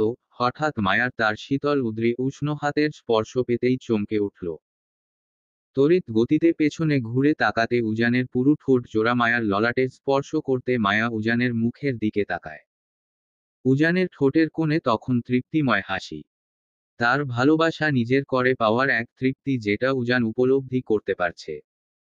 উজান মায়ার ওই মায়াবতী মুখে দুহাত দিয়ে ধরে মায়ার সরুনাকে চুমু দিয়ে ঠোঁটে ঠোঁট চেপে ধরে। উজানের শ্যামবর্ণ দেহে অসংখ্য নখের আঁচড়ের দাগ স্পষ্ট। সেই দাগের উপর আবারও আঁচড় কাটল মায়া, আর সে ব্যথা সহ্য করল উজান। মায়ার ঠোঁটের স্বাদ নেওয়া শেষ হতে লজ্জা পেয়ে উজানের বুকে মুখ লুকালে উজান হেসে বলে, যার কারণে লজ্জা পেলে তারই বুকে মুখ লুকালে যান। ধ্যাতো, এমপি সাহেব ভালো হচ্ছে না কিন্তু। উজান মায়াকে হুট করে কোলে তুলে নিয়ে বিছানার দিকে এগোতে মায়া চাপা স্বরে চিৎকার করে উঠে বলে, খবরদার এমপি সাহেব, এখন যদি উল্টা পাল্টা কিছু করেন তো ভালো হবে না। আমি আবার এই ঠান্ডার গোছল করতে পারবো না। প্লিজ এমপি সাহেব। উজান মায়াকে বিছানায় শুয়ে আলতো করে মায়ার নাকে কামড় দিয়ে বলল, আমাকে না নিয়ে শাওয়ার নেওয়ার আগেই এটা তোমার ভাবা উচিত ছিল জান। অসহায় চোখে উজানের দিকে তাকিয়ে রইল মায়া, আর উজানের ঠোঁটের কোণে ডেভিল মার্কা হাসি। মায়া আর কিছু বলার সুযোগ পেল না। উজান মায়াকে নিয়ে কমফোর্টারের ভেতর ঢুকে গেল। ঈশা আর সায়রা দুজনে চাদর গায়ে দিয়ে হাঁটতে বের হলো। সায়রা ঈশাকে নিয়ে তাদের ফলের বাগানে ঘুরতে বের হলো। ঈশা পড়ালেখার একমাত্র স্কুল ছাড়া অন্যত্র কোথাও বের হতো না। যার কারণে ঈশা রানীপুর গ্রামের সৌন্দর্য সম্পর্কে বিন্দুমাত্র অবহিত নয়। ঈশা কুয়াশামো সকাল কখনো দেখেনি, আজ সে ভোরের কুয়াশামো প্রাকৃতিক সৌন্দর্য দেখে ভীষণ খুশি। ঠোঁটের কোণে হাসি ফুটে আছে তার। খুব আগ্রহ নিয়ে সায়রার সাথে ঘুরে ঘুরে বাগান সহ আশেপাশের নানান জায়গা ঘুরে আসে। সোনালি রোদ্দুর গায়ে মেখে দুই বান্ধবী পেয়ারা খেতে খেতে বড় পুকুর পাড়ে বসে গল্প করছিল। হঠাৎ তখনই এক গম্ভীর পুরুষালী কণ্ঠ শুনে চমকে উঠে পেছনে তাকাতে দেখে ইয়াস রাগী চোখে ওদের দিকে তাকিয়ে আছে। কি হলো? আমি কিছু জিজ্ঞাসা করছি তোমাদের। ভোর হতে না হতে কাউকে কিছু না বলে বের হয়েছিলে কেন? সায়রা ঈশা দুজনে ইয়াসকে দেখে চমকে যাওয়ার পাশাপাশি ভীষণ ভয় পেল, কারণ ইয়াসকে প্রথমবার দুজনে ভীষণ রাগতে দেখল। ঈশা তোতলাতে তোতলাতে বলল, ইয়াস ভাই, আসলে ভোর বেলায় ঘুম ভেঙে যাওয়ায় ভাবলাম কখনো ভোরের সকালটা বাইরে ঘুরে দেখেনি, তাই আজ একটু ঘুরে দেখতাম। ইয়াস তার ইশারানির কথা শুনে কিছুটা শান্ত হলো। সায়রা এবার বলতে লাগলো, আসলে বেয়াই ঈশাকে একটু আশেপাশে ঘুরিয়ে দেখাচ্ছিলাম। ইয়াস এবার নরম কণ্ঠে বলল, তোমাদের ঘোরাঘুরি শেষ হয়েছে? ঈশা সায়রা উপর নিচ মাথা দুলালো। তাহলে বাড়িতে চলো, সবাই তোমাদের জন্য অপেক্ষা করছে। সায়রা ঈশা ইয়াসের সাথে বাড়িতে ফিরে এলো। এসে দেখে সবাই তাদের জন্য খাবার নিয়ে অপেক্ষা করছে। ঈশা আর ঈশানকে দেখে মৃন্ম মনে মনে রেগে গেলে অন্যদিকে ইয়াস আর সায়রাকে পাশাপাশি কথা বলতে বলতে আসতে দেখে আজান খেপে গেল। তবে কেউ তাদের রাগ ক্ষোভ প্রকাশ করল না। চুপচাপ নাস্তা করতে লাগলো। মায়া হঠাৎ হাঁচি দিয়ে কয়েকটা তা দেখে উজান ব্যতিব্যস্ত হয়ে মায়ার কপালে হাত দিয়ে শরীরের তাপমাত্রা চেক করতে লাগলো। মারুফ মহিন এটা দেখে মনে মনে নিশ্চিন্ত হন। তাদের মেয়ে যে যজ্ঞ হাতে পড়েছে এটা ভেবেই মনে মনে শান্তি পেল দুই ভাই। এই দিকে মায়া রেগে কটমট করে উজানের দিকে তাকিয়ে আছে। আজ উজানের জন্য সকাল সকাল দুবার গোসল করতে হয়েছে, যার কারণে ঠান্ডা লেগে এই অবস্থা মায়ার। উজান শুকনো মুখ করে মায়ার দিকে খেয়াল রাখছে আর মায়ার রাগী দৃষ্টি দেখেও না দেখার ভান করে নিজের হাতে মায়াকে খাইয়ে দিতে লাগলো। বাবা চাচা ননদ দেবর ভাই বোন সামনে থাকায় মায়া তার রাগের প্রকাশ ঘটালো না। নাস্তা করা শেষ করে মারুফ মহিন বের হওয়ার সময় মৃন্মকে যেতে বললে মৃন্ম যেতে না চাইলেও যেতে বাধ্য হয়। যেটা দেখে ইয়াস মনে মনে খুশি হয়। ইয়ানা, কি বলছো ভেবে বলছো তো? তুমি আবার বিদেশে যেতে চাও কিন্তু কেন? ড্যাড, আমি এত কিন্তু কেন এর ওর দিতে পারবো না। আমি যেটা বলেছি সেটাই করব। মেয়ের এমন গলা উঁচু করে কথা বলতে শুনে ইমতিয়াজ তালুকদারের মাথা গরম হয়ে গেল। তিনি কোন কালেই মেয়েদের গলা উঁচু করে কথা বলা পছন্দ করতেন না। তিনি রেগে সপাটে এক শক্ত হাতের থাপ্পড় বসিয়ে দিলে মেয়ে কোমল গালে। থাপ্পড়ের জোর এতটাই ছিল যে ইয়ানার ঠোঁট কেটে রক্ত পড়তে লাগলো। তখনই আয়েশা তার কক্ষে ঢুকতে এই পরিস্থিতি দেখে আঁতকে ওঠে বলে, কি করছেন কি ইয়াসের আব্বা? এত বড় মেয়ে গায়ে হাত তুলছেন কেন? স্ত্রীর কথা শুনে রেগে স্ত্রীর গায়ে হাত তুলতে নিলে ইয়ানা শক্ত গলায় বলে উঠল, খবরদার ড্যাড, মমের গায়ে হাত তুলবে না। যদি মারার হয় তো আমাকে মারো। এখানে মমের কোন দোষ নেই। ইমতিয়াজ থামল, তারপর মেয়ে আর তার মায়ের দিকে অগ্নিদৃষ্টি নিক্ষেপ করে বলল, তোর মেয়ের ডানা গজিয়েছে আয়েশা। মেয়ে আবার দেশ ছাড়তে চাইছে। কি কি বলছো ইয়াসের আব্বা? ইয়ানা আবার বিদেশ যাবে? না, যাবে না। তখন আমি বড় ভাইজানের আদেশ মেনে নিয়েছি, কিন্তু এবার আমি মানব না। ওর এই ছোট ছোট পোশাকের জন্য গ্রামে আমাকে নিয়ে কানাঘুষা হয়। আমার সম্মান নিয়ে টানাটানি করে শুধুমাত্র ওই বিদেশে যাওয়ার কারণে। বিদেশে যাওয়ার কারণে তোর মেয়ে উচ্ছন্নে গেছে। দেখেছিস ওর সাজ পোশাক? আয়েশার মুখ বন্ধ হয়ে গেল। ইমতিয়াজ থামল না, আবার বলতে লাগলো, এরপর কি করলো তোর মেয়ে? উজানের পেছনে লাগলো। তার ফল কি হলো? উজান মায়াকে বিয়ে করে এই তালুকদার বাড়িতে নিয়ে আসলো। এখন এই বেয়াদব মেয়ে বলছে বিদেশ যাবে। যাওয়াচ্ছি তোর বিদেশ। আয়েশা, এই মেয়ে যেন বাড়ির বাইরে পা না রাখে। আজ থেকে ওর বাড়ির বাইরে বের হওয়া বন্ধ। আর একটা কথা, খুব শীঘ্রই আমি ওকে বিয়ে দিব। বাবার কথা শুনে ইয়ানা চমকে উঠল। ইয়ানা কিছু বলবে তার পূর্বে ইমতিয়াজ কক্ষ ছেড়ে বেরিয়ে গেল। ইয়ানা তখন তার বাবাকে কিছু বলার জন্য কক্ষ ছেড়ে বের হতে গেলে আয়েশা মেয়ের হাত টেনে ধরে বলল, কোথায় যাচ্ছিস ইয়ানা? মমো ড্যাড, ড্যাডকে থামাতে হবে। আমি বিয়ে করব না মমো। থেমে যাও ইয়ানা। কোথাও যাবে না তুমি। তোমার বাবা যেটা বলেছে সেটাই হবে। নিজেকে তৈরি করো ইয়ানা, খুব শীঘ্রই তোমার বিয়ে দেওয়া হবে। কি করে শ্বশুর বাড়ির মানুষদের মন জয় করবে সেটা ভাবো। এই কথা বলে আয়েশা কক্ষ ছেড়ে বের হয়ে যায়।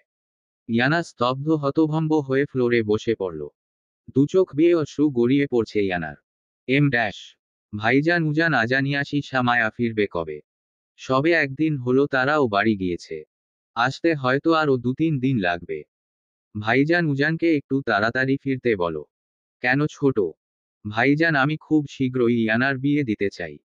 এটা তো ভালো কথা, আমিও এটাই ভাবছিলাম ইমতিয়াজ। উজান আসুক, আমি ওকে পাত্র দেখতে বলছি। ইয়ানার বিয়ের পর ইয়াসের বিয়েটাও সেরে ফেলবো ভাবছি, তারপর আজান।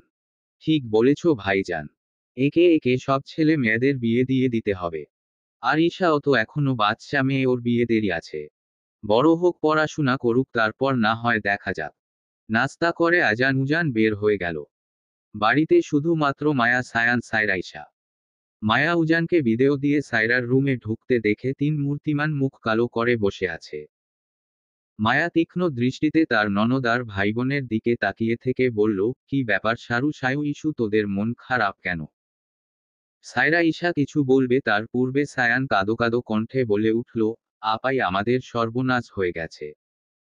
সায়ানের কথা শুনে মায়া কপাল কুঁচকে বলে, সর্বনাশ মানে? মায়া কিছু একটা ভেবে বলল, এই তোদের কি পরীক্ষার রুটিন দিয়েছে? মায়ার কথা শুনে ঈশা বলে ওঠে, ভাবি, তুমি বুঝলে কি করে? মায়ার যা বোঝার সেটা বুঝে গেছে। মুচকি হেসে সায়রার পড়ার টেবিলের বইগুলো গুছিয়ে দিয়ে বলল, এবার আড্ডা, গল্প বাদ দিয়ে পড়া রিভিশন দেও।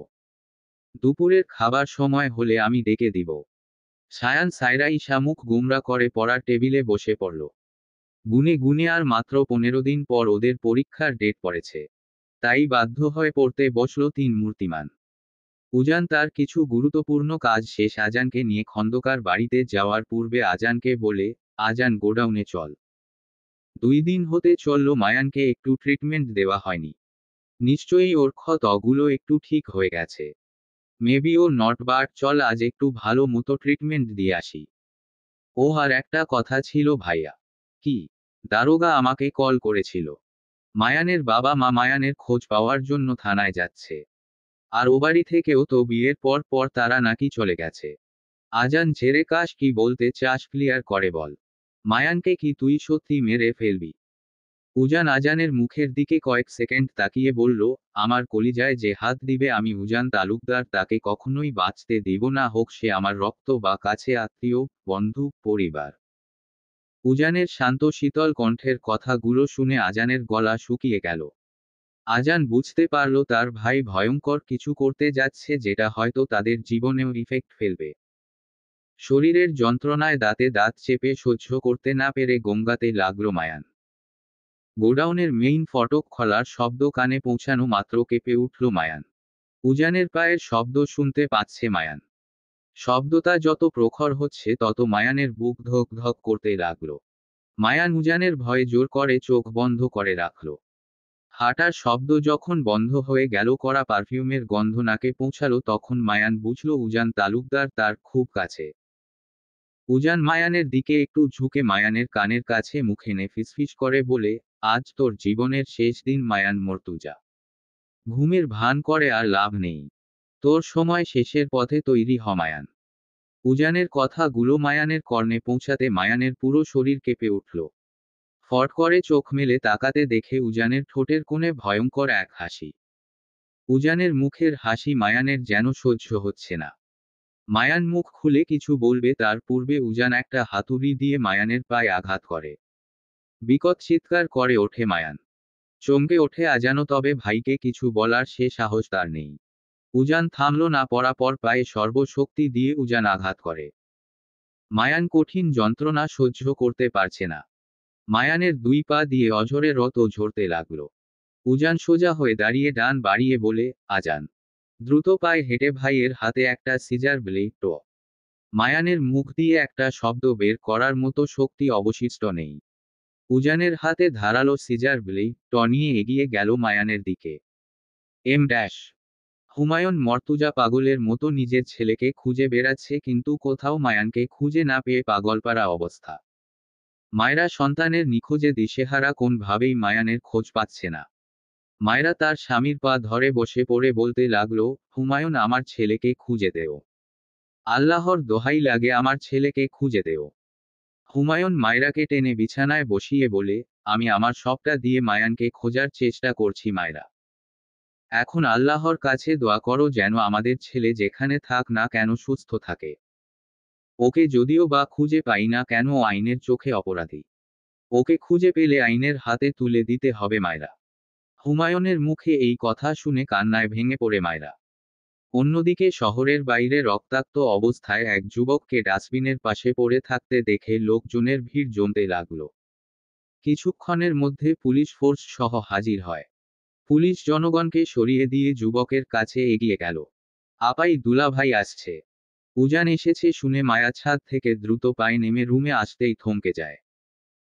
অন্যদিকে পেছনে কেউ এসেছে ভেবেই উজান পেছনে ফিরতেই তার শুভ্র পাগগাবি উপর থেকে শাল কিছুটা সরে যেতে মায়ার নজর সেদিকে পড়তে ভয় কাঁপা কাঁপা কণ্ঠে বলে উঠল, র র তো। মায়ার ভয়ার্ত কণ্ঠ শুনে উজান দ্রুত শাল ঠিক করে মায়াকে ব্যস্ত কণ্ঠে বলল, জান তুমি ভুল দেখেছ। এটা রত নয়, রং লেগেছে। আজানকে তো চিনো তুমি।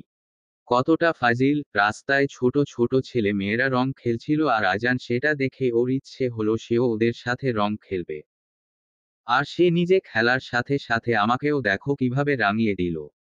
কথায় আমার মায়াবতীর ভালোবাসার রঙে নিজেকে রাঙাবো তা নয়, আজান রং দিয়ে আমাকে রাঙিয়ে দিল। মায়ার মুখভঙ্গি দেখে উজান ঠিক বুঝল না যে মায়া তার কথা কতটা বিশ্বাস করল। মায়া উজানের তমাখা পাঞ্জাবির দিকে তাকিয়ে থেকে দু পা এগোতে উজান ঘাবড়ে গিয়ে বলে, আমি এখনই পরিষ্কার হয়ে আসছি জান। মায়াকে কিছু বলার সুযোগ না দিয়ে উজান ওয়াশরুমে ঢুকে গেল আর মায়া সেভাবে তীক্ষ্ণ দৃষ্টিতে উজানের যাওয়ার পানে তাকিয়ে রইল। অ্যাম্বুলেন্সে যুবকের রক্তাক্ত ক্ষত দেহটা স্টেজ 4-এ তুলে নিয়ে হসপিটালের উদ্দেশ্য বের হয়ে যাওয়ার পর পুলিশ আশেপাশের মানুষদের জিজ্ঞাসাবাদ করতে থাকে, তবে তেমন কিছু ক্লু জানতে পারে না। পুলিশ এবার সিদ্ধান্ত নেয় যে আশেপাশের সিসি ক্যামেরার ফুটেজ চেক করবে। কিছু না কিছু অবশ্যই ধরা পড়বে। অন্যদিকে যুবকে হসপিটালে ভর্তি করার পর ডক্টর জানায় যুবকটি এখনো বেঁচে আছে। তাকে দ্রুত অপারেশন থিয়েটারে নিয়ে যাওয়া হয়। পুলিশ যুবকের পরিচয় জানার জন্য যুবকের ছবি অন্যান্য থানায় পাঠিয়ে দেয়। বরিশাল সদরে থানায় যুবকের ছবি পৌঁছানোর পর দারোগা ছবি দেখে ভয় উঠে দাঁড়ায়। তৎক্ষণাৎ ছেলের খোঁজে হাজির হয় হুমায়ুন মর্তুজা আর মায়রা মর্তুজা। দারোগা তাদের দেখে শুকনো ঢোক গিলে তাদের কিছু বলার আগে দারোগা বলল, আপনারা আমার সাথে আসুন আর মিসেস মর্তুজা। মায়রা তখন অবাক হয়ে দারোগাকে বলল, দারোগা সাহেব আপনি কি আমার ছেলের খোঁজ পেয়েছেন? পেয়েছি মিসেস মর্তুজা। দারোগার কথা শুনে মায়রার মুখে হাসি ফুটে উঠল। হুমায়ুন তখন দারোগাকে বলল, আমার ছেলে কোথায় দারোগা সাহেব? শান্ত হন মর্তুজা, আমি আপনার ছেলের কাছে আপনাদের নিয়ে যাচ্ছি। দারোগা হুমায়ুন আর মায়রাকে নিয়ে জিপে করে রওনা হলো। উজান গোছল করে বের হয়ে দেখে মায়া রুমের কোথাও নেই। মায়াকে না দেখতে পেয়ে উজান নিশ্চিন্ত হয়ে পাগগাবি পরে রেডি হয়ে বের হয়। সায়রা সায়ান ঈশা তিনজন মাত্র পড়া রেখে উঠে এলো দুপুরের খাবার খাওয়ার জন্য। মায়া তার মায়েদের হাতে হাতে খাবারগুলো টেবিলে এনে সাজিয়ে ফেলে। ততক্ষণে বাড়ির কর্তারা এসে হাজির হয়। মারুফ মহিন মৃন্ম চেয়ারে বসতে বসতে আজানিয়াজ চলে আসে। খাবার টেবিলে চামচের শব্দ ছাড়া আজ আর কোন শব্দ হলো না। খাওয়া শেষ হতে বড়রা নিজেদের রুমে গেলেও ছোটরা যায় না। তারা ড্রয়িং রুমে বসে পড়ল গল্প করতে। উজান আজান খুব স্বাভাবিকভাবেই সবার সাথে গল্প করছে। তবে আজ মায়া নিশ্চুপ কেন সেটা কেউ জানে না। মিনিট 20 পর মারুফের ফোন বেজে ওঠে। মারুফ ফোন হাতে নিয়ে দেখে মায়রার নাম ফোনের স্ক্রিনে ভেসে উঠেছে। মারুফ দ্রুত কল রিসিভ করতে ফোনের ওপাশ থেকে তার একমাত্র বোন কান্নায় ভেঙে পড়ে। বোনের কান্না শুনে বড় ভাইয়ের হৃদয় আনচান করে উঠল। মনের ভেতর কু ডাকতে লাগলো, বোন আমার কাঁদছিস কেন? কি হয়েছে? ভাইজান আমার ছেলে। কান্নার ফলে মায়রার মুখ দিয়ে কথা বের হচ্ছে না।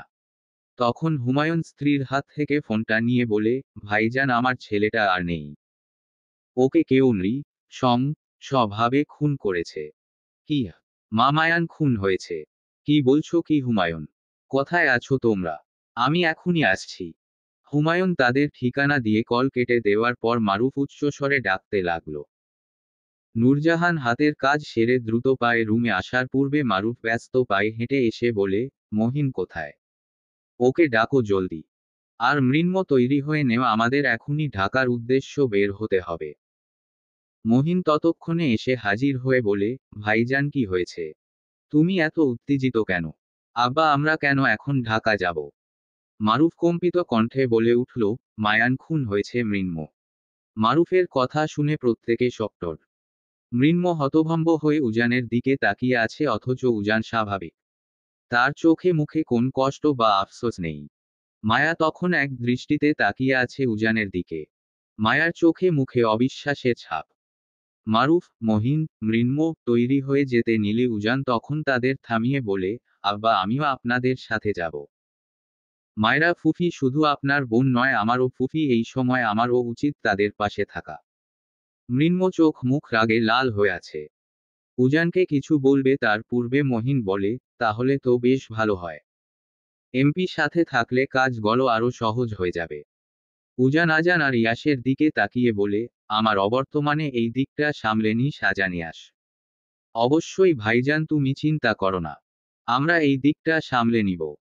উজান তার মায়াবতীর দিকে তাকাতে দেখে মায়া এক দৃষ্টিতে তার দিকে তাকিয়ে আছে। উজান শুকনো ঢোক গিলে শ্বশুর, চাচা শ্বশুর আর মৃন্ময়কে নিয়ে বেরিয়ে যায়। বাড়ির পরিবেশ থমথমে, সবার মন বেশ খারাপ। মায়া, সায়ান, সায়রা সবার মুখ শুকনো, মুখে হাসি নেই কারো। নূরজাহান কোন রকম রাতের খাবার গুছিয়ে ছোট জায়ের সাথে মায়ানকে নিয়ে কথা বলছিল। এদিকে পুলিশের সাথে সকল কথা কার্য শেষ করে মায়ানের লাশ নিতে চাইলে পুলিশ জানায় পোস্টমর্টম করার পর লাশ হস্তান্তর করা হবে। ছেলের লাশ কাটাকাটি করা হবে শুনে মায়েরা ভীষণ কাঁদতে লাগলো। মৃন্ময় তার ফুফিকে জড়িয়ে ধরে সান্ত্বনা দেওয়ার চেষ্টা করতে লাগলো, কিন্তু সন্তান হারা মাকে কি বলে সান্ত্বনা দিবে এটাই মৃন্ময় বুঝতে পারল না। প্রচণ্ড রাগ হচ্ছে উজানের উপর, তার ফুফির এই কান্নার মূল কারিগর যে উজান এটা মৃন্ময় ভালো করেই জানে। উজান তার ক্ষমতা খাটিয়ে পোস্টমর্টম না করিয়ে লাশ নিয়ে আসে। উজান ঘন্টা দুয়েকের মধ্যে মায়ানের লাশ গোছল আর জানাজা দিয়ে কবর দেওয়ার ব্যবস্থা করে। সেদিন রাতে মায়ানকে কবর দেওয়া হয়। তারপর মারুফ, মহিন, মৃন্ময় মায়রাদের বাড়িতে থেকে যায়। অন্যদিকে তালুকদার বাড়িতে মায়ান খুনের খবরটা চাউর হতে ইলিয়াস তালুকদার আর ইমতিয়াজ তালুকদার ভীষণ ভয় পেল। মায়ানের এমন ভয়ঙ্কর পরিণতির কথা ভেবেই দুই ভাইয়ের রক্তহীন হয়ে আসে। তারা বুঝতে পারে মায়ানকে খুঁজে না পাওয়ার আসল কারণ। ভাইজান, আমাদের আরো সাবধান হতে হবে। উজান কতটা ভয়ঙ্কর সেটা তুমি আমি জানি।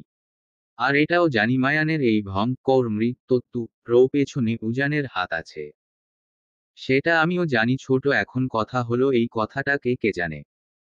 আমাদের উচিত উজান যে মায়ানকে খুন করেছে তার কিছু প্রমাণ খুঁজে বের করে মায়াকে দেখালে উজানের খেল খতম। উজান মায়ার আলাদা হওয়া কেউ আটকাবে না। আর খন্দকার বাড়ির সাথে তালুকদার পরিবারের জোড়াতালি দেওয়া সম্পর্ক ভেঙে যাবে। ঠিক বলেছ ভাইজান, এবার আর আমাদের প্ল্যান কেউ ভেস্তে দিতে পারবে না, হা হা হা। দুই ভাইয়ের অট্টহাসির শব্দ চার দেওয়ালের মধ্যে সীমাবদ্ধ রইল না। তৃতীয় কোন ব্যক্তি তাদের পরিকল্পনা সম্পর্কে অবগত হয়ে আড়ালে সরে গেল। পরের দিন উজানের নির্দেশে একটা মাইক্রো চলে আসে। হুমায়ুন, মায়রাকে নিয়ে উজান, মৃন্ময়, মারুফ, মহিন রওনা হয় রানীপুরের উদ্দেশ্য। ঘণ্টা চারের মধ্যে পৌঁছে যায় তারা। তালুকদার বাড়ির প্রত্যেকে আজ উপস্থিত খন্দকার বাড়িতে। ছেলের শোকে পাগল প্রায় মায়রা। নূরজাহান, নাতাশা, জাহানারা, আয়েশা মায়রাকে সামলাতে হিমশিম খাচ্ছে। সায়ান, সায়রা, ঈশা কাঁদছে মায়রার কান্না দেখে। অথচ মায়ার চোখে পানি নেই। মায়া এক ধ্যানে চেয়ে আছে উজানের পানে। উজান আজ কেন যেন মায়ার চোখের দিকে তাকাতে পারছে না, তবে উজানের চোখ মুখ একদম শান্ত। খুব সতর্কতার সাথে সবার সাথে ডিল করতে লাগলো। নূরজাহান, মায়রাকে রুমে নিয়ে যাওয়া উচিত। মায়রার এখন একটু ঘুমের প্রয়োজন। ওকে কষ্ট করে হলেও একটু খাবার খাইয়ে দেও। ভাবিজান, আমি এখনই খাবার নিয়ে আসছি। তুমি মায়রার পাশে থেকো।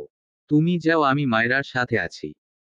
নূরজাহান উঠে রান্নাঘরে গিয়ে ননদ আর ননদের জামাইয়ের জন্য খাবার রেডি করে মায়ার বাবাকে ডেকে পাঠায়। তিনি আসতে বলে, মায়ার আব্বা হুমায়ুন ভাইকে জোর করে হয়েও খাবারটা খাইয়ে দেও।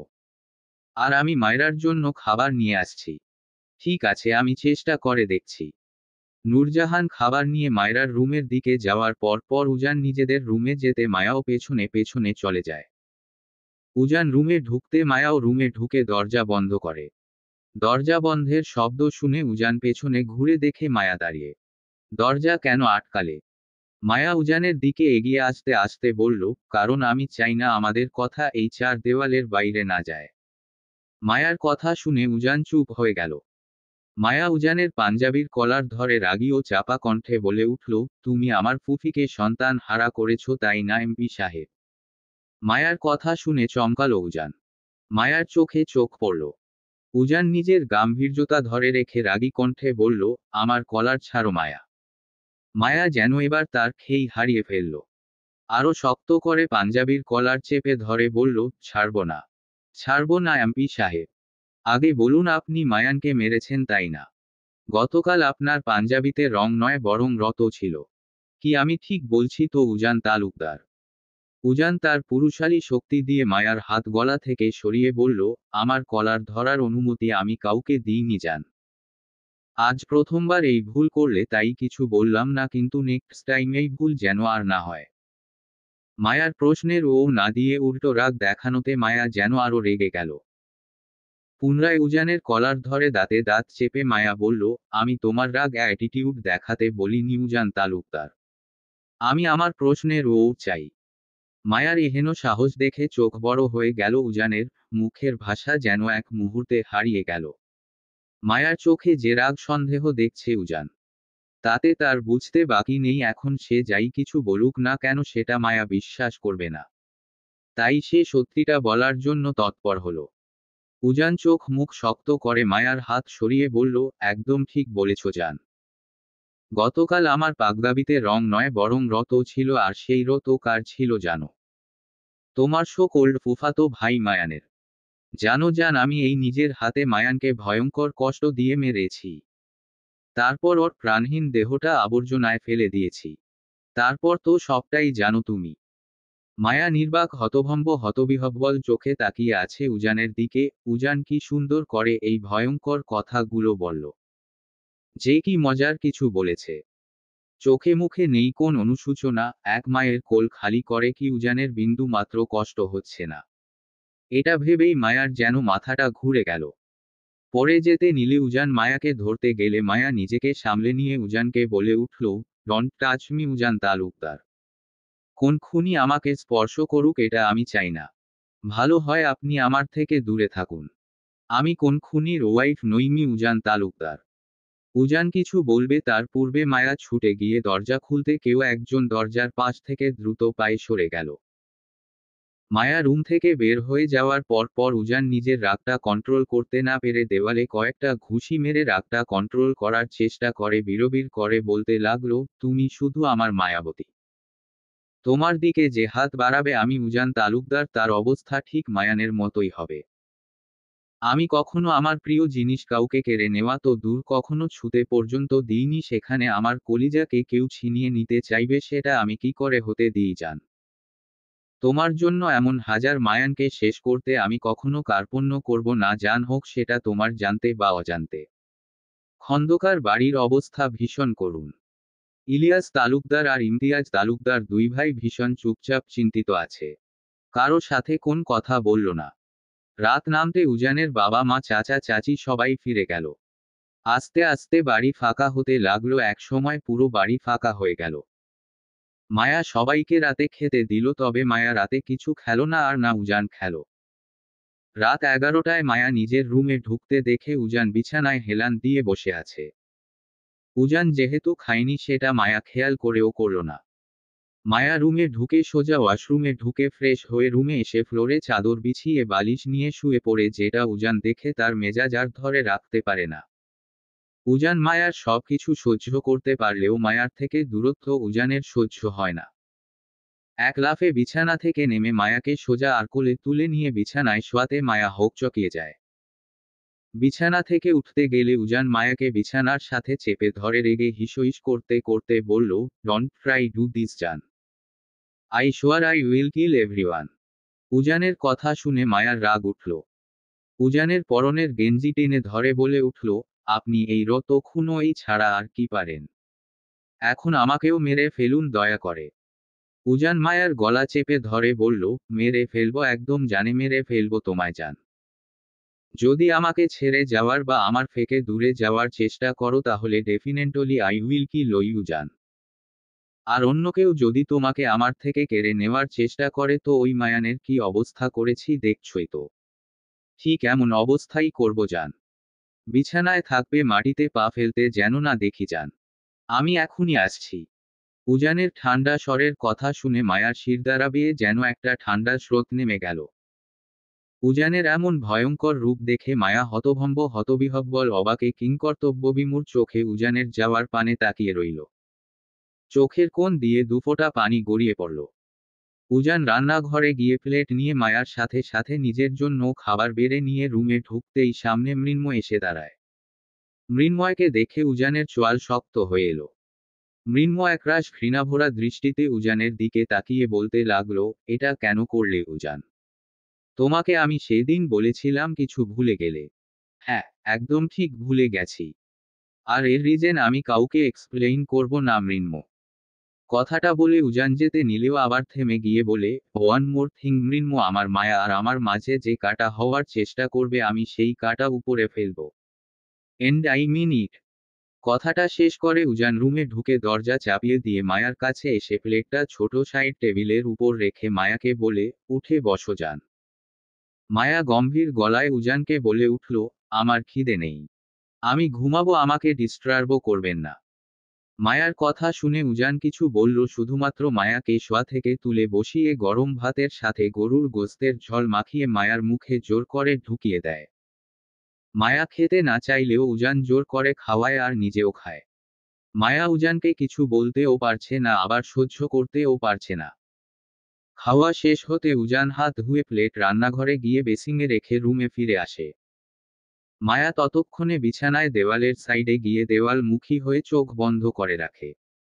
উজান জানে মায়া এখনো ঘুমায়নি। উজান দীর্ঘশ্বাস ফেলে রুমের আলো বন্ধ করে মায়ার পাশে কমফোর্টারের নিচে ঢুকে মায়াকে পেছনে থেকে জড়িয়ে ধরে গলায় মুখ গুজে দিতেই মায়া মোড়ামুড়ি করে নিজেকে উজানের থেকে সরে আসার চেষ্টা করে, কিন্তু পুরুষালী শক্তির কাছে চুনুপুটির মতো শরীর নিয়ে পেরে ওঠা যে সম্ভব নয় সেটা মায়া বুঝতে চায় না। এক পর্যায়ে উজান বিরক্ত হয়ে মায়ার কানে কানে ফিসফিস করে বলে উঠল, জান, একবারও যদি তুমি নড়াচড়া করছো তো আমি এবার আমার আদুরে টর্চার শুরু করে দিব।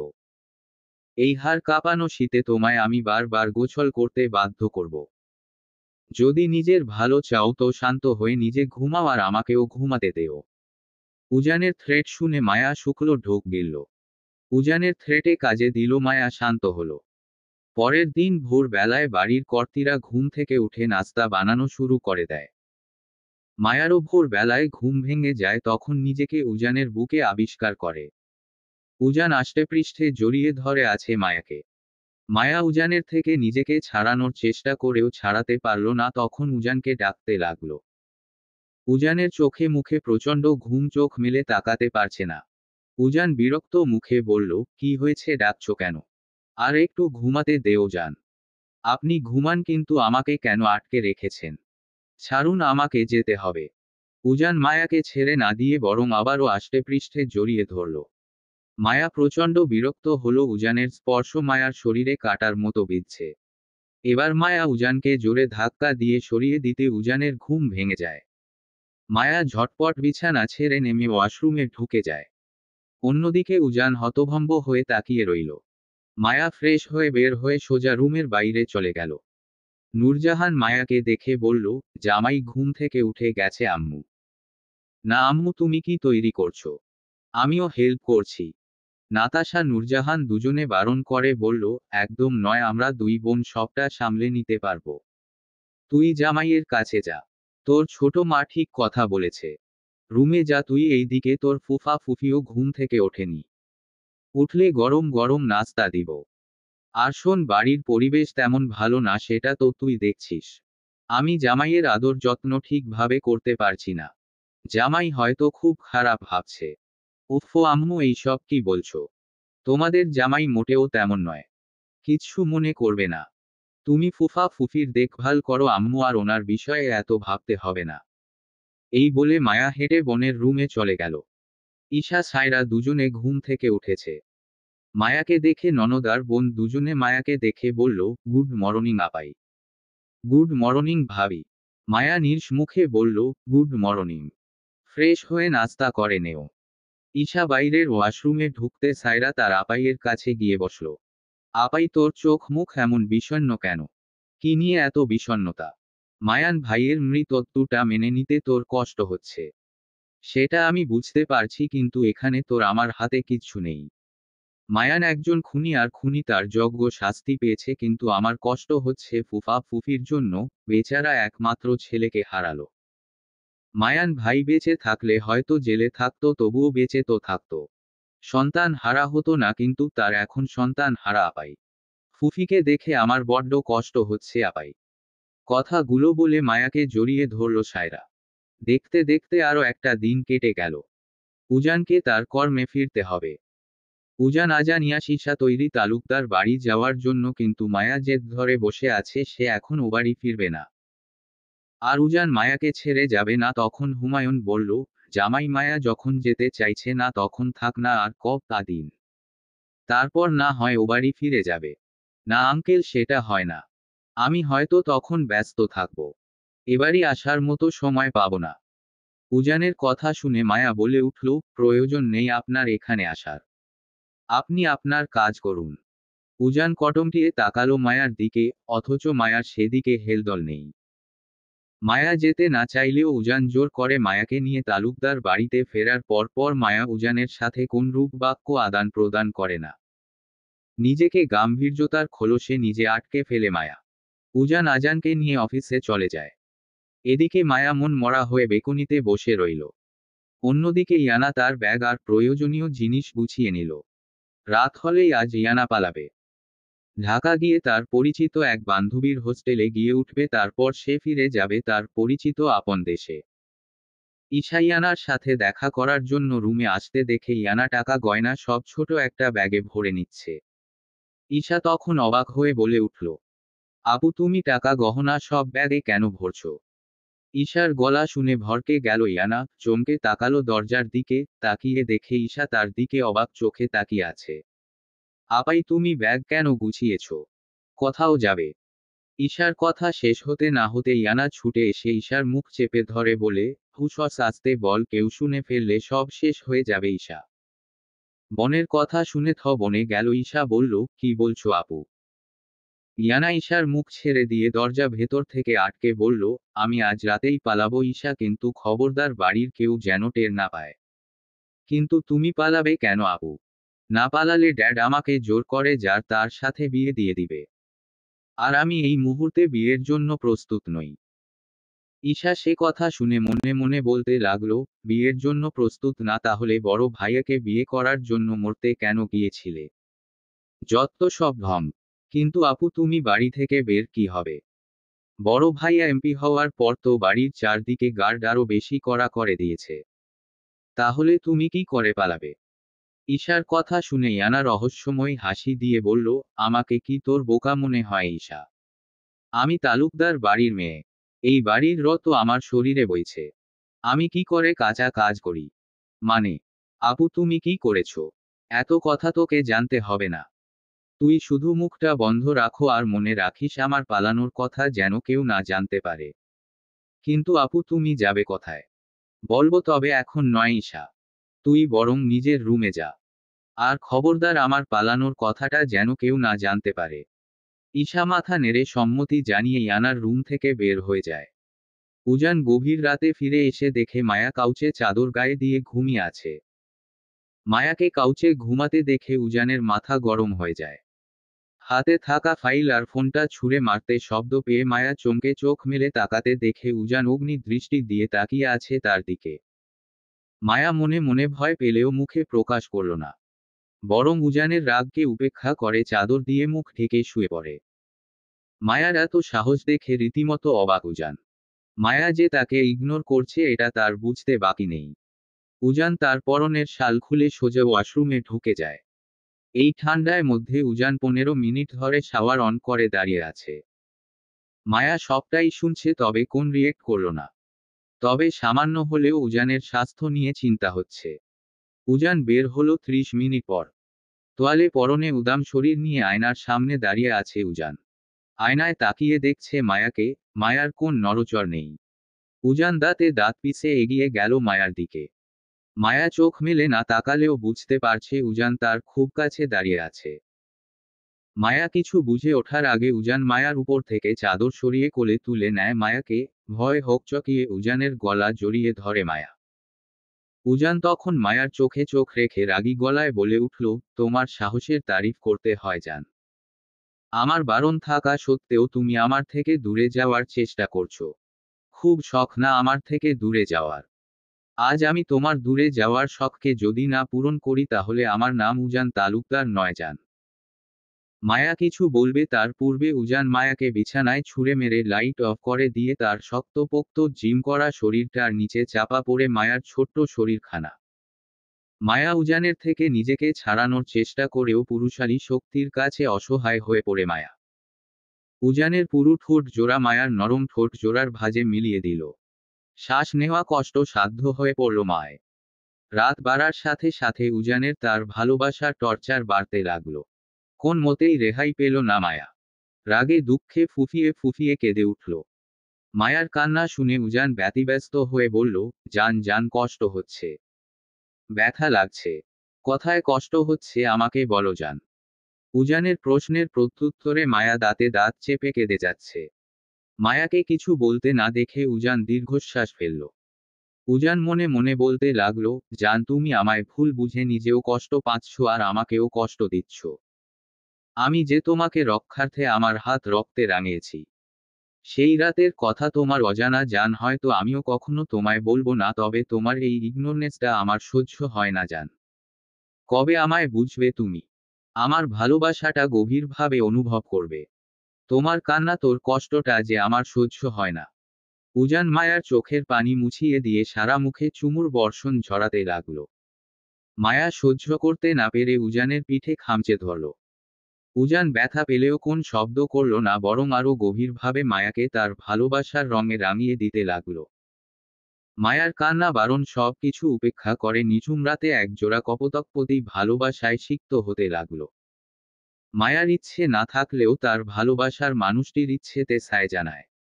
ভোর রাতে উজান মায়াকে নিয়ে শাওয়ার নিয়ে মায়াকে গরম কাপড় পরিয়ে ভেজা চুলগুলো হেয়ার ড্রায়ার দিয়ে শুকিয়ে ফেলে।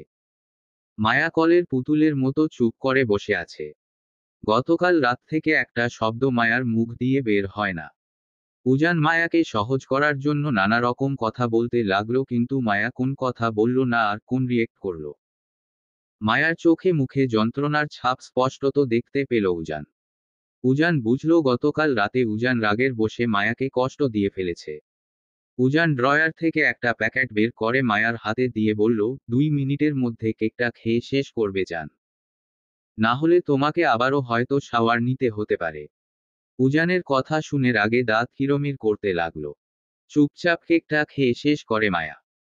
মায়ার খাওয়া শেষ হতে উজান পানি আর দুটো মেডিসিন মায়ার হাতে দিতে মায়া বুঝতে পারে উজান কেন তাকে থ্রেট দিয়ে কেকটা খাওয়ালো।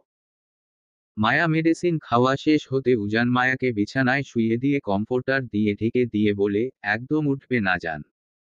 এখন ঘুমাবে, ওঠার সময় হলে আমি তোমাকে ডেকে দিব। মায়ার চোখ চোরা ঘুম বেশিক্ষণ লাগলো না মায়ার ঘুমিয়ে পড়তে। মায়ার ঘুমানোর মিনিট 20 পর নিচে হইচই শব্দ শুনে উজান রেডি হয়ে দরজা চাপিয়ে দিয়ে রুম থেকে বের হয়ে আসে। ভাইজান ইয়ানাকে বাড়ির কোথাও খুঁজে পাওয়া যাচ্ছে না। খুঁজে পাওয়া যাচ্ছে না মানে? ইয়ানা যাবে কোথায়? ও নিশ্চয়ই আশেপাশে কোথাও আছে। ইলিয়াসের কথা শেষ হতে না হতে একজন গার্ড এসে ইলিয়াস আর ইমতিয়াজকে বলে, স্যার ইয়ানা ম্যাম বাড়ির আশেপাশে কোথাও নেই, তবে খবর পাওয়া গেছে ইয়ানা ম্যামকে নাকি ভোরবেলা বাস স্ট্যান্ডে দেখা গিয়েছে। আমাদের বাকি গার্ডরা সেখানে গিয়েছে ইয়ানা ম্যামকে খুঁজতে। ইলিয়াসের বুঝতে বাকি নেই মেয়ে তার পালিয়েছে। রাগে হিসহিস করতে করতে বলতে লাগলো, খুঁজে বের কর। ইয়ানাকে খুঁজে বের করো সবাই। অনেক হয়েছে, ভালো মানুষই আর না। ইয়ানার ব্যবস্থা এবার করতেই হবে। সিঁড়িতে দাঁড়িয়ে সবটা শুনল উজান আর বুঝতেও পারল সকাল সকাল এত চেঁচামেচির আসল কারণ। উজান তার ফোন বের করে ইয়ানার নাম্বারের কল করে বুঝল ইয়ানার ফোন বন্ধ। তখন উজান তার এক পরিচিত নাম্বারে কল দেওয়া পর ওপাশ থেকে কল রিসিভ করতে উজান বলে, আমি একটা নাম্বার মেসেজ করে পাঠিয়ে দিচ্ছি। লোকেশন ট্র্যাকিং করতে হবে। হয়ে যাবে বসো। আপনি নাম্বারটি পাঠিয়ে দিন। উজান ইয়ানার নাম্বার মেসেজে পাঠিয়ে দিয়ে আবারও ইয়ানার নাম্বারে ডায়াল করে। তবে এবার নম্বর অন থাকায় ওপাশ থেকে কল রিসিভ হয়। উজান কিছু বলবে তার পূর্বে ইয়ানা বলল, উজান ভাই আমি জানতাম আপনি আমাকে কল করবেন আর এটাও আপনি খুঁজে বের করবেন যে আমি কোথায় আছি বা যাচ্ছি। যখন জানিস তাহলে এটা বল, এভাবে পালালি কেন? নিজেকে বাঁচাতে। নিজেকে বাঁচাতে মানে? ভাইয়া তুমি ভালো করেই জানো ড্যাড কি চায়। হ্যাঁ, একসময় তোমাকে ভালোবাসি বলে অনেক জ্বালিয়েছি, কিন্তু এখন আমি নিজেকে বদলে ফেলেছি ভাইয়া। তুমি আমার হবার নও, এই বাস্তবতা মেনে নিয়েছি আমি। তবে ড্যাড আমাকে ভালো থাকতে দিচ্ছে না নিজের পছন্দ মতো। মিনাল পরিবার আমার জন্য পছন্দ করেছে বিয়ে দেওয়ার জন্য। এখন তুমি বলো আমার কি করা উচিত? ঘরে বসে এই ক্রিমিনালের পরিবারে বিয়ে করা নাকি পালিয়ে যাওয়া? আমাকে তোর জানানোর প্রয়োজন ছিল না। ইয়ানা দীর্ঘশ্বাস ফেলে বলল, আমি চেষ্টা করেছিলাম ভাইয়া, কিন্তু তোমার শালা খুন হওয়ার পর তুমি ঢাকা চলে গিয়েছিলে। আমি তারপরও চেষ্টা করেছিলাম ওবারে গিয়ে তোমাকে বলার, কিন্তু তোমার চাচার জন্য সম্ভব হয়নি। আর ড্যাড আমাকে প্রায় তোমার আর বাড়ির সকলের থেকে আড়ালে রেখেছে। বেশিক্ষণ ও বাড়ি থাকতে পারিনি, ঘণ্টাখানিক পর মাকে জোর করে লোক দিয়ে বাড়িতে পাঠিয়ে দেয়। উজানের যা বলার সে বুঝে গেছে। তার চাচা যে গোপনে ঘোট পাকানোর চেষ্টা করছে এটা বুঝল। এখন কোথায় যাচ্ছিস? আমি আমার বান্ধবীর বাসায় যাচ্ছি। আসল সত্যিটা গোপন করে বলল ইয়ানা। ঠিক আছে, সাবধানে যাস, আর কিছুর প্রয়োজন হলে আমাকে ফোন করিস।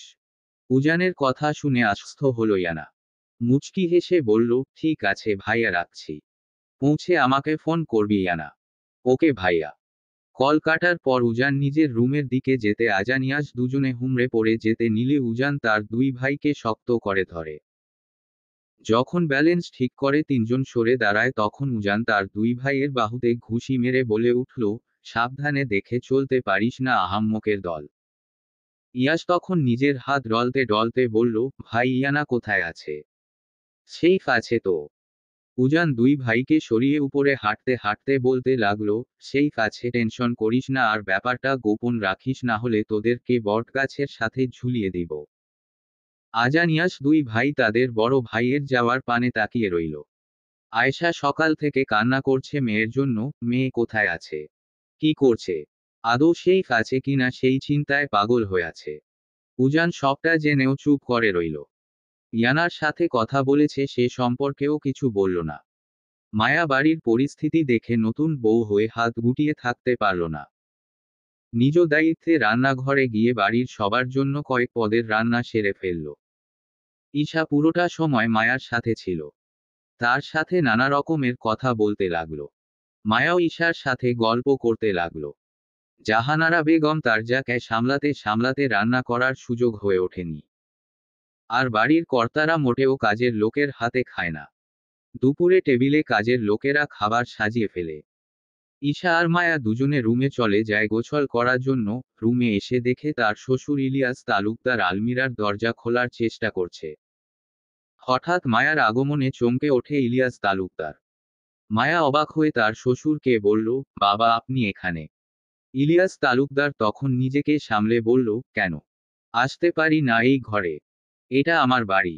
আমি যেখানে খুশি সেখানে যেতে পারি। ইলিয়াসের কথা শুনে মায়া ঠান্ডা গলায় বলল, আপনি এই বাড়ির কর্তা, আপনার অধিকার আছে এই বাড়ির যেখানে খুশি সেখানে যাওয়ার, কিন্তু আপনি ভুলে যাচ্ছেন আপনার ছেলে বিবাহিত। আর আমি এই বাড়ির পুত্রবধূ, আপনার বড় ছেলের বউ। এখন আপনার এই রুমে আসতে হলে অনুমতি নিয়ে ঢুকতে হবে। কি এত বড় কথা? আমাকে এই ঘরে প্রবেশ করতে হলে অনুমতি নিতে হবে, তাও তোদের থেকে। রাগে কথার খেই হারিয়ে পড়ল ইলিয়াস। তুই তুকারি শুরু করল। শান্ত মায়ার মাথা হুট করে গরম হয়ে গেল। ইলিয়াসের দিকে এগিয়ে বলল, সাবধান বাবা, আপনি আমার স্বামীর বাবা, আবার আমার মামা হন, তাই আমি চাই না আপনাকে কটু কথা শোনাতে চাই, তাই নিজেকে আর নিজের ভাষা সংযত করুন। না হলে আমি আপনাকে যে সম্মান দিচ্ছি সেটা আর আমি দিতে পারবো না। মায়ার মুখে কাট কাট কথা শুনে রাগে হিসইস করতে করতে ইলিয়াস তালুকদার দাঁত কিরমির করতে করতে মায়ার পাশ কাটিয়ে চলে যেতে মায়া নিশ্চিন্ত হয়ে দরজা ভেতর থেকে বন্ধ করে দিয়ে ওয়াশরুমে ঢুকল।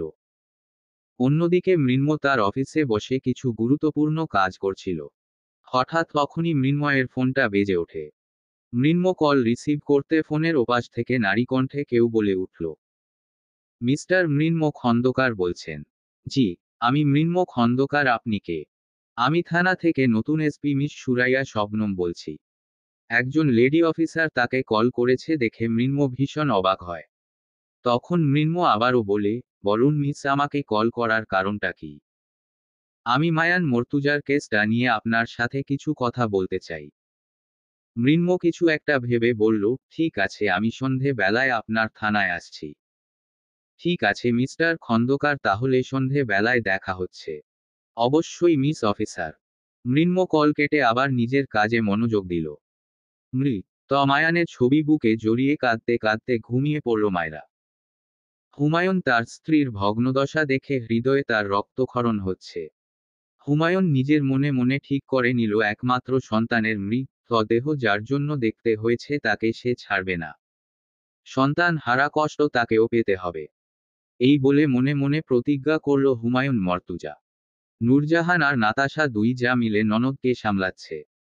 তবে মায়ান মারা যাওয়ার পর থেকে হুমায়ুন কেমন যেন চুপচাপ হয়ে গেছে। খুব একটা কথা বলে না হুমায়ুন। এদিকে মায়া সবাইকে যত্ন করে খাবার খাইয়ে ঈশাকে নিয়ে নিজের রুমে চলে যায়। উজান দুপুরে আর ফিরেনি। আর মায়াও উজানকে ফোন করেনি। নিজে খেয়ে ঈশাকে নিয়ে রুমে গিয়ে গল্প করতে লাগলো। এদিকে ইলিয়াস কোন মতেই মায়ার হাতের রান্না খাবে না বলে নিজের রুমে বসে রইল। ইমতিয়াজ মায়ার হাতে রান্না খেয়ে ভীষণ অবাক, এত ভালো আর সুস্বাদু মজাদার খাবার খেয়ে মায়ার ফ্যান হয়ে গেছে। উজান আর আজান জমে রাখা কাজগুলো শেষ করতে করতে দুপুর গড়িয়ে সন্ধে হয়ে গেল। উজান আজান দুজনে বাড়ির রাস্তা ধরল। অন্যদিকে মৃন্ময় তার কাজ শেষ করে থানার দিকে যেতে লাগলো। আসতে পারি অফিসার? ফাইল থেকে মাথা তুলে দরজার দিকে তাকাতে মৃন্ময়কে দেখে বলল, আপনি? মৃন্ময় ভেতরে ঢুকতে ঢুকতে বলল, মৃন্ময় খন্দকার। ও আচ্ছা মিস্টার খন্দকার, কিছু মনে করবেন না। আসলে আমি এই গ্রামে নতুন তো তাই আপনাকে চিনতে পারিনি, প্লিজ বসুন। মৃন্ময় মুচকি হেসে চেয়ারে বসে পড়ল। তো অফিসার, আমাকে কেন ডাকা হলো সেইটাই তো বুঝলাম না। বলছি তার আগে বলুন, আপনি চা নিবেন নাকি কফি? Thank you officer. আপনি বলুন কি জানতে চান? মায়ান তো আপনার ফুফাতো ভাই, তাই না? জি, কিন্তু এই কেসটা ক্লোজ হয়ে গেছে, তাহলে আপনি এখন আবার তদন্ত কেন করছেন? অফিসার সুরাইয়া শবনম কিছু বলল না, মৃদু হেসে বলল, আপনি এখন আসতে পারেন। প্রয়োজন হলে আমি আপনাকে আবার ডেকে পাঠাবো। মৃন্ময়ের কপালে চিন্তার ভাঁজ পড়ল। তবে অফিসার সুরাইয়া শবনমকে বুঝতে দিল না। মৃন্ময় চলে গেল। বেশ রাত করে আজান উজান বাড়িতে ফিরে আসে। ইলিয়াস রাত জেগে উজানের অপেক্ষায় ছিল। উজান আসতে তিনি উজান বলে ডেকে ওঠে, দাঁড়িয়ে যায় উজান। কিছু বলবে আব্বা? নিজের স্ত্রীকে বলবে নিজের সীমার মধ্যে থাকতে। না হলে বাধ্য হব তোমার স্ত্রীকে শাস্তি দিতে। বাবার কথা শুনে উজানের মাথা গরম হয়ে গেল। ইলিয়াস তার বাবা বিধায় এখনো উজান নিজেকে সংযত রেখেছে, না হলে মায়াকে শাস্তি দিবে যে মুখ দিয়ে বলল সে মুখ ভেঙে দিত। উজান এবার দৃঢ়কণ্ঠে বলে উঠল, আব্বা, সবার আগে নিজের ভাষা সংযত করুন। আর আপনি আমার পিতা, আপনার অধিকার আছে আমি যদি কোন ভুল করি তার শাস্তি দেওয়ার, কিন্তু আমার স্ত্রীকে শাস্তি দেওয়ার কোন অধিকার আপনার নেই। আর ভুলেও তেমন চিন্তা মনের কোণে আনবেন না।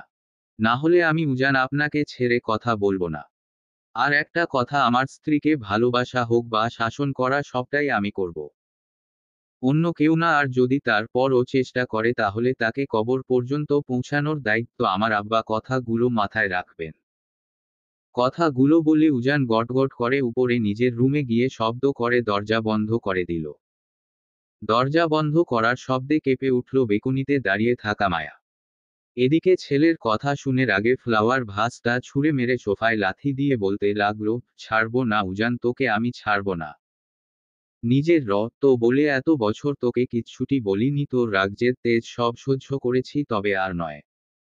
এবার আমার রাস্তা থেকে উজান নামক কাঁটাটা উপরে ফেলতে হবে। কথাগুলো বলে ইলিয়াস চলে গেল নিজের রুমে। এদিকে ইলিয়াসের কথাগুলো আগন্তুক তালুকদার বাড়ির ভেতরে ঢুকতে ঢুকতে শুনতে পেয়ে থেমে গেল তার পাজোড়া। শক্ত হয়ে গেল তার হাতের মুঠোয়, বিড়বিড় করে বলতে লাগলো, জীবন মনোরম, মৃত্যু শান্তিদায়ক। সংকটময় তো শুধু জীবন, সন্ধিক্ষণের সময়টুকু। মায়া গুটি গুটি পায়ে রুমে এসে উজানকে কোথাও দেখতে না পেয়ে বিছানার দিকে তাকাতে দেখে উজানের ফোন, ঘড়ি, পার্স, পাঞ্জাবি ফেলে রাখা। মায়া বিরস মুখে উজানের এলোমেলো করে ফেলে রাখা জিনিসগুলো গুছিয়ে রাখল। উজান ওয়াশরুম থেকে বের হয়ে দেখে মায়া বিছানা ঠিক করছে। উজান মায়াকে পেছনে থেকে জড়িয়ে ধরতে কেঁপে ওঠে মায়া। উজানের শক্ত বাঁধনের হাত থেকে এক চুল সরাতে পারল না। উজানের ভেজা শরীরের সাথে লেপ্টে আছে মায়া। শীতে কেঁপে কেঁপে উঠছে মায়া, সেটা দেখে উজান বাঁকা হেসে বলল, কি হলো জান, এখন কেন কাঁপছো? ঠান্ডা লাগছে? তাহলে এবার না হয় আমার জানের ঠান্ডা কমিয়ে দিতে হয়। মায়া কিছু বলবে সেটা যেন পারছে না। কথাগুলো যেন গলায় আটকে গেল। উজান মায়াকে নিজের দিকে ঘুরিয়ে যেই না মায়ার ঠোঁটের দিকে এগোতে যাবে তৎক্ষণাৎ দরজায় কেউ নক করে। উজান বিরক্ত হয়ে যেই না হাতের শক্ত বাঁধন আলগা করল তখনই মায়া উজানকে ধাক্কা দিয়ে সরিয়ে ছুটে গিয়ে দরজা খুলতে দেখল আজান দাঁড়িয়ে আছে। আজান মায়াকে দেখে বলল, ভাবি আম্মা তোমাদের নিচে ডাকছে। মায়া এক ঝলক উজানের দিকে তাকিয়ে সোজা দরজা দিয়ে বেরিয়ে গেল। উজান আজানের দিকে দাঁতে দাঁত চেপে কিরমির করে বলে উঠল, আর কিছুক্ষণ পর আসতে পারলি না? কাবাব মে হাড্ডি, তোকে অলয়েজ হতেই হবে। ইডিয়েট! ভাই সবই তো বুঝলাম, কিন্তু ও বাড়ি থেকে দেখছি ভাবি তোমাকে কেমন যেন ইগনোর করছে। কাহিনী কি? উজান টি শার্ট পরতে পরতে বলে, তোর ভাবি জেনে গেছে যে আমি মায়ানকে খুনও করেছি।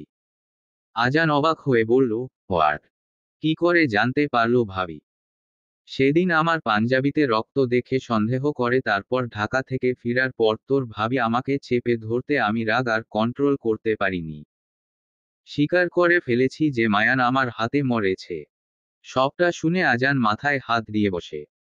উজান আজানকে বসে পড়তে দেখে পাশ হেঁটে রুম থেকে বেরিয়ে যেতে আজান উজানের চলে যাওয়ার দিকে তাকিয়ে বলতে লাগলো, না ভাই, আমি থাকতে ভাবিকে তোমার থেকে দূরে যেতে দিব না। ভাবিকে সেদিন রাতের কথা সবটাই জানাবো। জানি না বিশ্বাস করবে কিনা, তবে আমি হার মানব না। ভাই, ভাবিকে আমি এক করেই ছাড়বো ইনশাআল্লাহ। খাবার টেবিলে চুপচাপ সবাই খেয়ে নিচ্ছে। বাড়ির কর্তীরাও একই টেবিলে বসে পড়ে।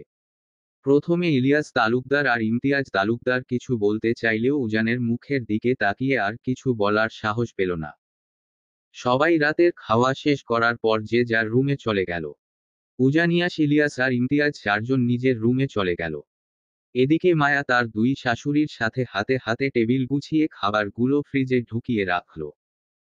মায়া কাজের ফাঁকে ফাঁকে খেয়াল করল আজান বসার ঘরে বসে আছে আর তাদের দিকেই তাকিয়ে আছে। মায়া হাতের কাজ শেষ করে 2 কাপ কফি বানিয়ে আজানের পাশে বসল মায়া। 1 কাপ কফি আজানের দিকে এগিয়ে দিয়ে মায়া বলল, কিছু বলবে আজান ভাই? কফির কাপ হাতে নিয়ে অবাক কণ্ঠে বলল, তুমি কি করে বুঝলে যে আমি তোমাকে কিছু বলতে চাইছি? মায়া মুচকি হেসে বলল, তুমি ভুলে যাচ্ছ আমি তোমার ভাবি হই। হয়তো 2 দিন হয়েছে, কিন্তু তুমি কি জানো আজান ভাই, তুমি আর তোমার বড় ভাইয়ের স্বভাব কিছুটা এক। তোমার চোখ মুখ দেখেই বোঝা যাচ্ছে তুমি আমাকে কিছু একটা বলার চেষ্টা করছো। ভাবি তুমি আসলেই জিনিয়াস, কিন্তু ছোট্ট একটা ভুল করে ফেলেছো। ভুল কি ভল আজান ভাই? বলবো, তবে এখানে নয়। বাগানে চলো ভাবি, এখানে বলাটা রিস্ক হয়ে যায়। মায়ার মুখশ্রী গম্ভীর হলো। আজানের সাথে সাথে হেঁটে বাগানের দিকে চলে গেল। বলো আজান ভাই, কি বলতে চাও? ভাবি আমি জানি তুমি ভাইকে ভুল বুঝেছ, কিন্তু ভাইয়ার কাছে এছাড়া আর কোন উপায় ছিল না। উজানের কথা উঠতে মায়ার মুখটা থমথমে হয়ে গেল। আজানের দিকে তাকিয়ে কাটকাট গলায় বলে উঠল, আমি এই বিষয়ে কোন কথা বলতে চাই না আজান ভাই। মায়া আর কিছু না বলে চলে যেতে নিলে আজান মায়ার হাত ধরে আটকে দিয়ে বলল, আল্লাহর কসম ভাবি, আমি যে কথাগুলো বলবো সেটা শুনলে তুমি ভাইয়াকে আর ভুল বুঝবে না। মায়া এবার দাঁড়ালো, কারণ সেও চায় উজান নির্দোষ হোক। তাদের সম্পর্কটা আর 5টা দম্পতির মতো হোক। আজান মায়ার হাত ধরে বাগানের থাকা চেয়ারে বসিয়ে নিজেও বসল। আস্তে ধীরে আজান সেই রাতের কথা মায়াকে বলতে লাগলো। একে একে তাকে তুলে নিয়ে যাওয়ার জন্য মায়ানের পাঠানো রনি আর তার দলবলের কথা বলল। তারপর তাদেরকে শেষ করে মায়া আর তার পরিবারকে রক্ষা করেছে। মায়া এবার সেদিনের কথা মনে পড়ল। পরের দিন তাদের সবার শরীর কিছুটা খারাপ ছিল। মাথা ভার হওয়া, ঝিমঝিম করা। আর ছোট মায়ের থেকে জেনেছিল তারা নাকি ঘুম থেকে উঠে ফ্লোরে ছোপ ছোপ রক্ত দেখতে পেয়েছিল। মায়াকে ভাবনায় পড়তে দেখে আজান বলল, কি ভাবছো ভাবি? মায়া তার ভাবনার জগৎ থেকে বের হয়ে বলল, আমি সবটাই বুঝলাম, কিন্তু মায়ানকে যখন তোমার ভাই ধরতে পেরেছিল তাহলে আইনের হাতে তুলে দেয়নি কেন? কারণ মায়ানকে পুলিশের হাতে তুলে দিলে ওর কোন শাস্তি হতো না কেন জানো? কারণ মায়ানের বাবা হুমায়ুন মর্তুজা উনি তার ছেলেকে ছাড়ানোর জন্য গোপনে কমিশনারকে টাকা দিয়ে সব ব্যবস্থা করে ফেলেছে। কি? ফুফা আগে থেকেই টাকা দিয়ে সব ব্যবস্থা করেছিল। জি ভাবি, তোমার ফুফা আগে থেকেই সবকিছু ব্যবস্থা করে রেখেছে। মায়ানকে পুলিশের কাছে হস্তান্তর করেও কোন লাভ হতো না। মায়ান ছাড়া পেয়ে যেত, তারপর কি হতো ভাবতে পারছো ভাবি? মায়া বসা থেকে উঠে দাঁড়ালো, তারপর আজানকে বলল, ভাই রাত অনেক হয়েছে, তুমি ঘুমাতে যাও। তোমার কাজ শেষ, এখন আমার ভুলগুলো শুধরাতে হবে। মায়া কফির কাপ নিতে চাইলে আজান বলে, ভাবি আমি কাপগুলো নিয়ে যাচ্ছি, তুমি রুমে চলে যাও। ভাইয়া তোমার জন্য অপেক্ষা করছে। মায়া বাগানে দাঁড়িয়ে তাদের রুমের বেলকনির দিকে তাকাতে দেখে রঙিন আলোয় উজান বেকুনিতে দাঁড়িয়ে স্মোক করছে। মায়া আর দাঁড়ালো না, দ্রুত পায়ে হেঁটে বাড়ির ভেতরে ঢুকে গেল। সেটা দেখে আজান মুচকি হেসে কাপ দুটো হাতে নিয়ে বাড়ির ভেতরে ঢুকতে ঢুকতে বলল, আমার কাজ শেষ, এখন বাকি কাজটা এখন ভাইয়া করবে। মায়া দ্রুত পায়ে হেঁটে নিজের রুমে ঢুকে দরজা বন্ধ করে দিয়ে ছুটে গেল বেকুনিতে। উজান আকাশের দিকে তাকিয়ে স্মোক করছিল, হঠাৎ একজোড়া নরম শীতল হাত তাকে পেছনে থেকে জড়িয়ে ধরল।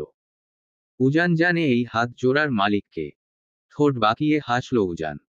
হাতে থাকা দামি সিগারেটটা পায়ে পিষে মায়ার হাত জোড়া ধরতে মায়া নরম কণ্ঠে বলে উঠল, এমপি সাহেব। মায়ার মুখে এমপি সাহেব নামটা শুনে উজানের হৃদয়ে জ্বলতে থাকা দাবানল হঠাৎ করেই ঠান্ডা হয়ে গেল। যেন এক পশলা বৃষ্টি এসে উজানের জ্বলতে থাকা হৃদয়টা শান্ত হলো। মায়া আর কিছু বলবে তার পূর্বে উজান পেছনে ফিরে মায়ার ঠোঁটের উপর আঙ্গুল রেখে থামিয়ে দিল। মায়া ড্যাব ড্যাব করে উজানের দিয়ে তাকিয়ে রইল। উজান কিছু বলল না। মায়া তার ললাটে তার ঠোঁটের স্পর্শ পেয়ে চোখ বন্ধ করে ফেলে। উজান মুচকি হেসে মায়ার কানে কানে ফিসফিস করে বলতে লাগলো, তুমি যখনই আমার থেকে দূরে যাওয়ার চিন্তা করবে তখনই আমি আমার বিস্তার তোমার ফলাতে লাগলো। তোমার শয়নে স্বপনে তোমার তুলতুলে নরম শরীরখানায় শুধু আমার স্পর্শ থাকবে। তোমার হৃদয়ে শুধু উজান নামক তুফানকে বিচরণ থাকবে যান। যে তোমার ছোট্ট হৃদয়খানায় ঢুকতে চাইবে আমি উজান তাকে পৃথিবীর মায়া থেকে তুলে দিব। তুমি শুধু আমার, শুধু আমার। মায়া অবাক হয়ে উজানের কথাগুলো শুনল। শিউরে উঠল তার তনুমন। উজানের কথাগুলো শান্ত হলেও মায়ার মনে ঝড় তুলে দিতে নেহাত ছোট কোন বিষয় নয়। মায়াকে দ্বিতীয়বার কিছু ভাবতে দিল না। স্ত্রীর ছোট্ট শরীরটা দুই হাতে তুলে নিয়ে বিছানার দিকে এগিয়ে দিল। জ্বলতে থাকা বাল্যটা নিভে গেল কয়েক সেকেন্ডের মাথায়। ডুবে দিল উজান তার মায়াবতীর মাঝে। অন্যদিকে আজান নিজের কক্ষে আলমিরার দরজা বন্ধ করে বিড়বিড় করে বলতে লাগলো, এবার যা করার আমাকেই করতে হবে। যতক্ষণ না ওই ঘৃণিত লোকটাকে মাটির সাথে মিশিয়ে না ফেলতে পারি ততক্ষণ আমি শান্তি পাব না। এটা বলেই আজান নিজের ফোন খুঁজতে লাগলো। পূর্বাকাশে সূর্য মামা আজ নাচতে নাচতে নিজের তেজখানা সবদিকে ছড়িয়ে দিতে লাগলো। সূর্য মামার নরম আলো চোখে পড়তে ইয়ানার ঘুম ভেঙে যায়। বিরক্তি নিয়ে চোখ মেলতে ইয়ানা শান্ত হয়ে গেল। তার আশেপাশের পরিবেশ দেখে স্মরণে এলো সে তো তার রুমে নেই। সে আছে হোস্টেলে তার প্রিয় বান্ধবীর সাথে। ইয়ানা আড়মোড়া হয়ে উঠে বসল। তারপর আস্তে ধীরে উঠে ওয়াশরুমে গিয়ে ফ্রেশ হয়ে নেয়। ফ্রেশ হয়ে বান্ধবী হীরাকে নিয়ে বেরিয়ে পড়ল। আজ নাস্তা তারা বাইরে করবে। কারণ হোস্টেলের খাবার ইয়ানার গলা দিয়ে নামতে চায় না। দুই বান্ধবী একটা রেস্টুরেন্টে গিয়ে নাস্তা করে বের হয়, তখন হীরা বলে, ইনু এখন কি করবি? কিছু কি ভেবেছিস? ভেবেছি। আমি অলরেডি অনলাইনে টিকিট কেটে ফেলেছি। কাল বাদে পরশু ফ্লাইট, তাই ভাবছি দুটো দিন শহরটা একটু ঘুরে দেখব। তাহলে তো বেশ হয়, চল তোকে নিয়ে আজ ঘুরবো পুরো শহর। ইয়ানা ভীষণ খুশি, তার আর কোন বিয়ে নামক প্যারা নাই। কেউ তাকে জোর করবে না, আর না মনে একজন আর বিয়ে আর একজনকে করতে হবে। ইয়ানা ঘুরে ঘুরে নিজের জন্য আর বান্ধবী হীরার জন্য অনেক শপিং করে। রাতে ডিনার করে হোস্টেলে ফিরে এসে দেখে ইমতিয়াজ তালুকদার তার হোস্টেলের সামনে দাঁড়িয়ে আছে। বাবাকে সামনে দাঁড়িয়ে থাকতে দেখে ইয়ানা চমকে ওঠে। হীরা দিকে তাকাতে হীরা ছলছল চোখে ইয়ানার দিকে তাকিয়ে বলে, আমাকে মাফ করে দিস সিনু। আমি তোর বন্ধু হওয়ার যোগ্য না। শুধুমাত্র নিজের ভালোবাসার মানুষটাকে বাঁচানোর জন্য বাধ্য হয়ে আঙ্কেলকে তোর খোঁজটা দিতে বাধ্য হয়েছি। ইয়ানা কিছু বলল না, কিন্তু প্রিয় এবং কাছের বন্ধুর থেকে এমন ধোঁকাটা ইয়ানা একদমই আশা করেনি। ইয়ানার মুখ দিয়ে কোন শব্দ বের হলো না। ইমতিয়াজ ইয়ানার সামনে এসে দাঁড়িয়ে তার শক্ত হাতের থাপ্পড় পড়ল ইয়ানার ফর্সা নরম গালে। মুখ থুবড়ে ছিটকে পড়ে পিছালা রাস্তায়। তবুও মায়া হয়নি ইমতিয়াজের, ইয়ানার বাহু শক্ত করে চেপে ধরে দাঁড় করিয়ে বলে, মেয়ে তুমি অনেকবার বেড়েছ, এবার সময় হয়েছে তোমার ডানা ছাঁটাই করার। ইমতিয়াজ ইয়ানাকে গাড়িতে এক প্রকার ছুঁড়ে মারে। তারপর হীরা ইয়ানার লাগেজটা গাড়িতে তুলে দেয়। স্তব্ধ হতভম্ব হয়ে গাড়িতে বসে আছে ইয়ানা। তালুকদার বাড়ির পরিস্থিতি আজ একদম শান্ত। উজান আজান আর ইয়াশ রাগে ফোঁস করছে। খন্দকার বাড়ির প্রত্যেকটা বাড়ির সদস্য তালুকদার বাড়িতে উপস্থিত। ইয়ানা মাথা নিচু করে বসে আছে। মায়া ইয়ানাকে এক হাত দিয়ে জড়িয়ে ধরে আছে যাতে তার চাচা শ্বশুর ইয়ানার গায়ে হাত না দিতে পারে। এর মাঝে ইমতিয়াজ আর ইলিয়াস তালুকদার এমন কিছু বলে ওঠে যেটা দুই পরিবারের সদস্যদের জন্য মানা ভীষণ কষ্টসাধ্য। আজই আজানের সাথে ইয়ানার বিয়ে হবে। আর ঈশার সাথে মৃন্ময়ের আর ইয়াসের সাথে সায়রার বিয়ে দিতে চাই। ইলিয়াস তালুকদার আর ইমতিয়াজ তালুকদারের কথাগুলো বিস্ফোরকের মতো শোনালো। উজান, মা, আজান, সায়রা, ইয়াস, ঈশা, মৃন্ময়, ইয়ানা প্রত্যেকের স্তব্ধ হয়ে তাকিয়ে আছে তালুকদার বাড়ির বড় কর্তাদের দিকে। মারুফ খন্দকার আর মহিন খন্দকার তৎক্ষণাৎ করা গলায় বলে উঠল, এই সব কি বলছেন ভাইজান? বিয়ে তাও আমাদের ছোট মেয়ে সায়রার। অসম্ভব, আর আপনি আমার বাড়ির মেয়েদের বিয়ে আমাদের না জানিয়ে ঠিক করেন কোন অধিকারে? আপনার একবারও মনে হলো না এই বিয়ের ঘোষণা দেওয়ার পূর্বে আমাদের সাথে আলোচনা করার প্রয়োজন আছে? ইলিয়াস তালুকদার দাঁতে দাঁত চেপে বলল, তার মানে বলতে চাও তোমরা আমার এই প্রস্তাবে রাজি নও? আমরা চেয়েছি আমাদের সম্পর্কটা আরো মজবুত হোক, কিন্তু তোমরা সেটা চাইছো না। তোমরা রাজি না, এটাই বলতে চাইছো? হ্যাঁ, আপনি ঠিক ধরেছেন। আমরা কেউ রাজি না, আর না আমরা আমাদের এইটুকু মেয়ের বিয়ে দিব। যাই হোক, আশা করি আমাদের প্রয়োজন মিটে গেছে। তাহলে আমরা এখন আসছি। নূর, মহিন, ছোট বউ, মৃন্ময়, সায়ান, সায়রা চলো। মারুফ খন্দকার তার পরিবার নিয়ে উঠতে ইলিয়াস তালুকদার বলে উঠল, মারুফ, ভুলে যেও না আমরা নূরজাহানের বড় ভাই, আর এখন এটা তোমার মেয়ের শ্বশুর বাড়ি। তোমাদের আজকের নাকচ করা ভবিষ্যতে তোমাদের মেয়ের জীবনে ইফেক্ট পড়তে পারে। উজান মারুফ কিছু বলবে এর পূর্বে মায়া মুখ খুলল। এতক্ষণ তার দুই শ্বশুরের কাণ্ড কারখানা দেখছিল, কিন্তু এবার আর সহ্য হলো না, বলল, ক্ষমা করবেন শ্বশুর আব্বা, আপনি কি বললেন? আমার আব্বুর নাকচ করাই সেটা আমার জীবনে ইফেক্ট পড়বে? হাসালেন আপনি। আপনাদের দুই ভাইয়ের অমতে আপনার ছেলে আমাকে বিয়ে করেছে, কই আমার বিবাহিত জীবনে কোন ইফেক্ট পড়েছে? না পড়েনি, আর আগামীতেও পড়বে না। আর পড়ে রইল ইয়ানা আপুর বিয়ের কথা। আমি তালুকদার বাড়ির বড় বউ বলছি, ইয়ানা আপুর বিয়ে তখনই হবে যখন আপু নিজে চাইবে। ইলিয়াস তালুকদার রত চক্ষু নিয়ে মায়ার দিকে তাকাতে উজানের চোখে চোখ পড়তে ইলিয়াস তার নজর সরিয়ে ফেলে। রাগে তার শরীর জ্বলে যাচ্ছে।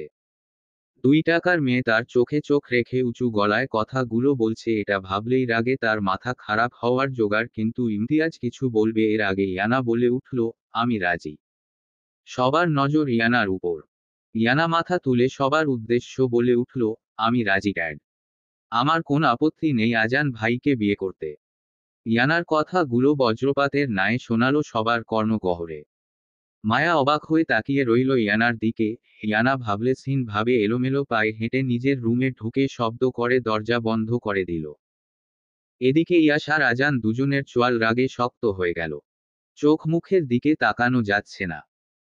হঠাৎ উজান তার শ্বশুর অর্থাৎ মারুফ খন্দকারের কাছে গিয়ে কিছু একটা বলতে মারুফ চোখ বড় বড় করে উজানের দিকে তাকাতে উজান চোখের ইশারায় আশ্বস্ত করতে মারুফ খন্দকার ইলিয়াস তালুকদারকে বলে ওঠে, ঠিক আছে ভাইজান, আমরা রাজি।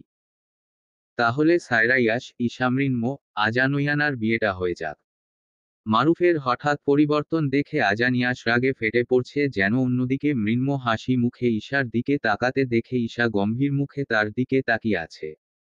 মায়া উজানের দিকে তাকিয়ে রাগে কটমট করতে লাগল। উজান দেখেও সেটা না দেখার ভান করে বিয়ের ডেট ফিক্সড করার কথা বললে। মারুফ বলে, আজ শনিবার, তাই বিয়েটা শুক্রবার হোক। মানে 6 দিন পর, কি বলেন ভাইজান?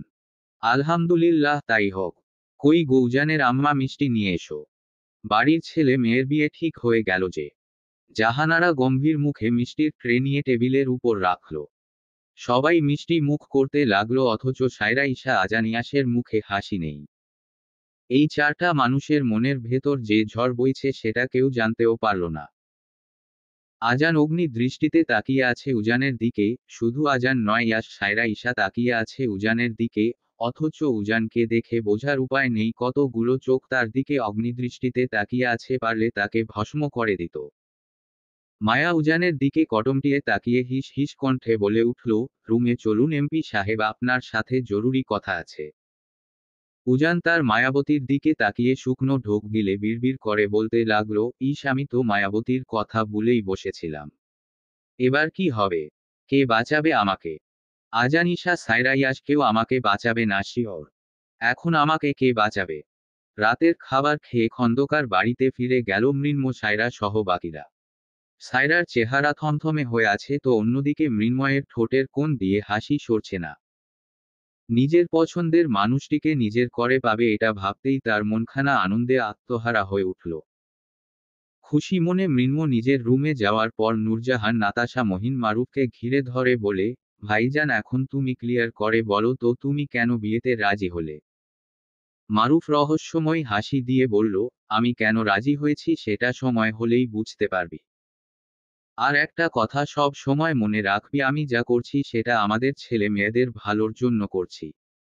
আমি বেঁচে থাকতে আমার পরিবারের উপর কোন বিপদ আসতে দিব না। নিশ্চিন্তে থাক, আর যা হচ্ছে হতে দে। মায়ার আব্বু সায়রার তো এখনো বিয়ের বয়স হয়নি। আর ওর পড়াশোনার কি হবে? জানি আমার সারুমার এখনো বিয়ের বয়স হয়নি, তবে চিন্তা করো না, ওর কোন অসুবিধা হবে না। বিয়েটা শুধুমাত্র সমাজের জন্য, ওকে সংসার করতে হবে না। আর পড়াশোনা নিয়েও চিন্তা করতে হবে না। ওর পড়াশোনা যেমন চলছে তেমনই চলবে। মারুফ সবার কাছে সবটা বললেও তার কথায় রহস্যের গন্ধ পেল মহিন আর নূরজাহান। তবে কেউ কিছু বলল না। নিজের রুমে চলে গেল। এদিকে সায়রা নিজের রুমে গিয়ে কান্নায় ভেঙে পড়ল। আজানের বিয়ে অন্য কারো সাথে, এটা সায়রা যেন মেনে নিতে পারছে না। বুকের ভেতর অজানা এক চাপা কষ্ট অনুভব করছে। আর ইয়াশকেও স্বামী রূপে সায়রা মেনে নিতে পারছে না। অন্যদিকে তালুকদার বাড়ি থেকে আজান ইয়াশ দুজনে বের হয়েছে, কিন্তু এখনো ফিরে আসেনি। আর এদিকে ঈশা নিজেকে রুম বন্ধ করে ফেলে। মায়া কয়েকবার ডেকেও দরজা খোলাতে পারেনি, তখনই উজান এসে দরজা নক করতে ঈশা চলবে।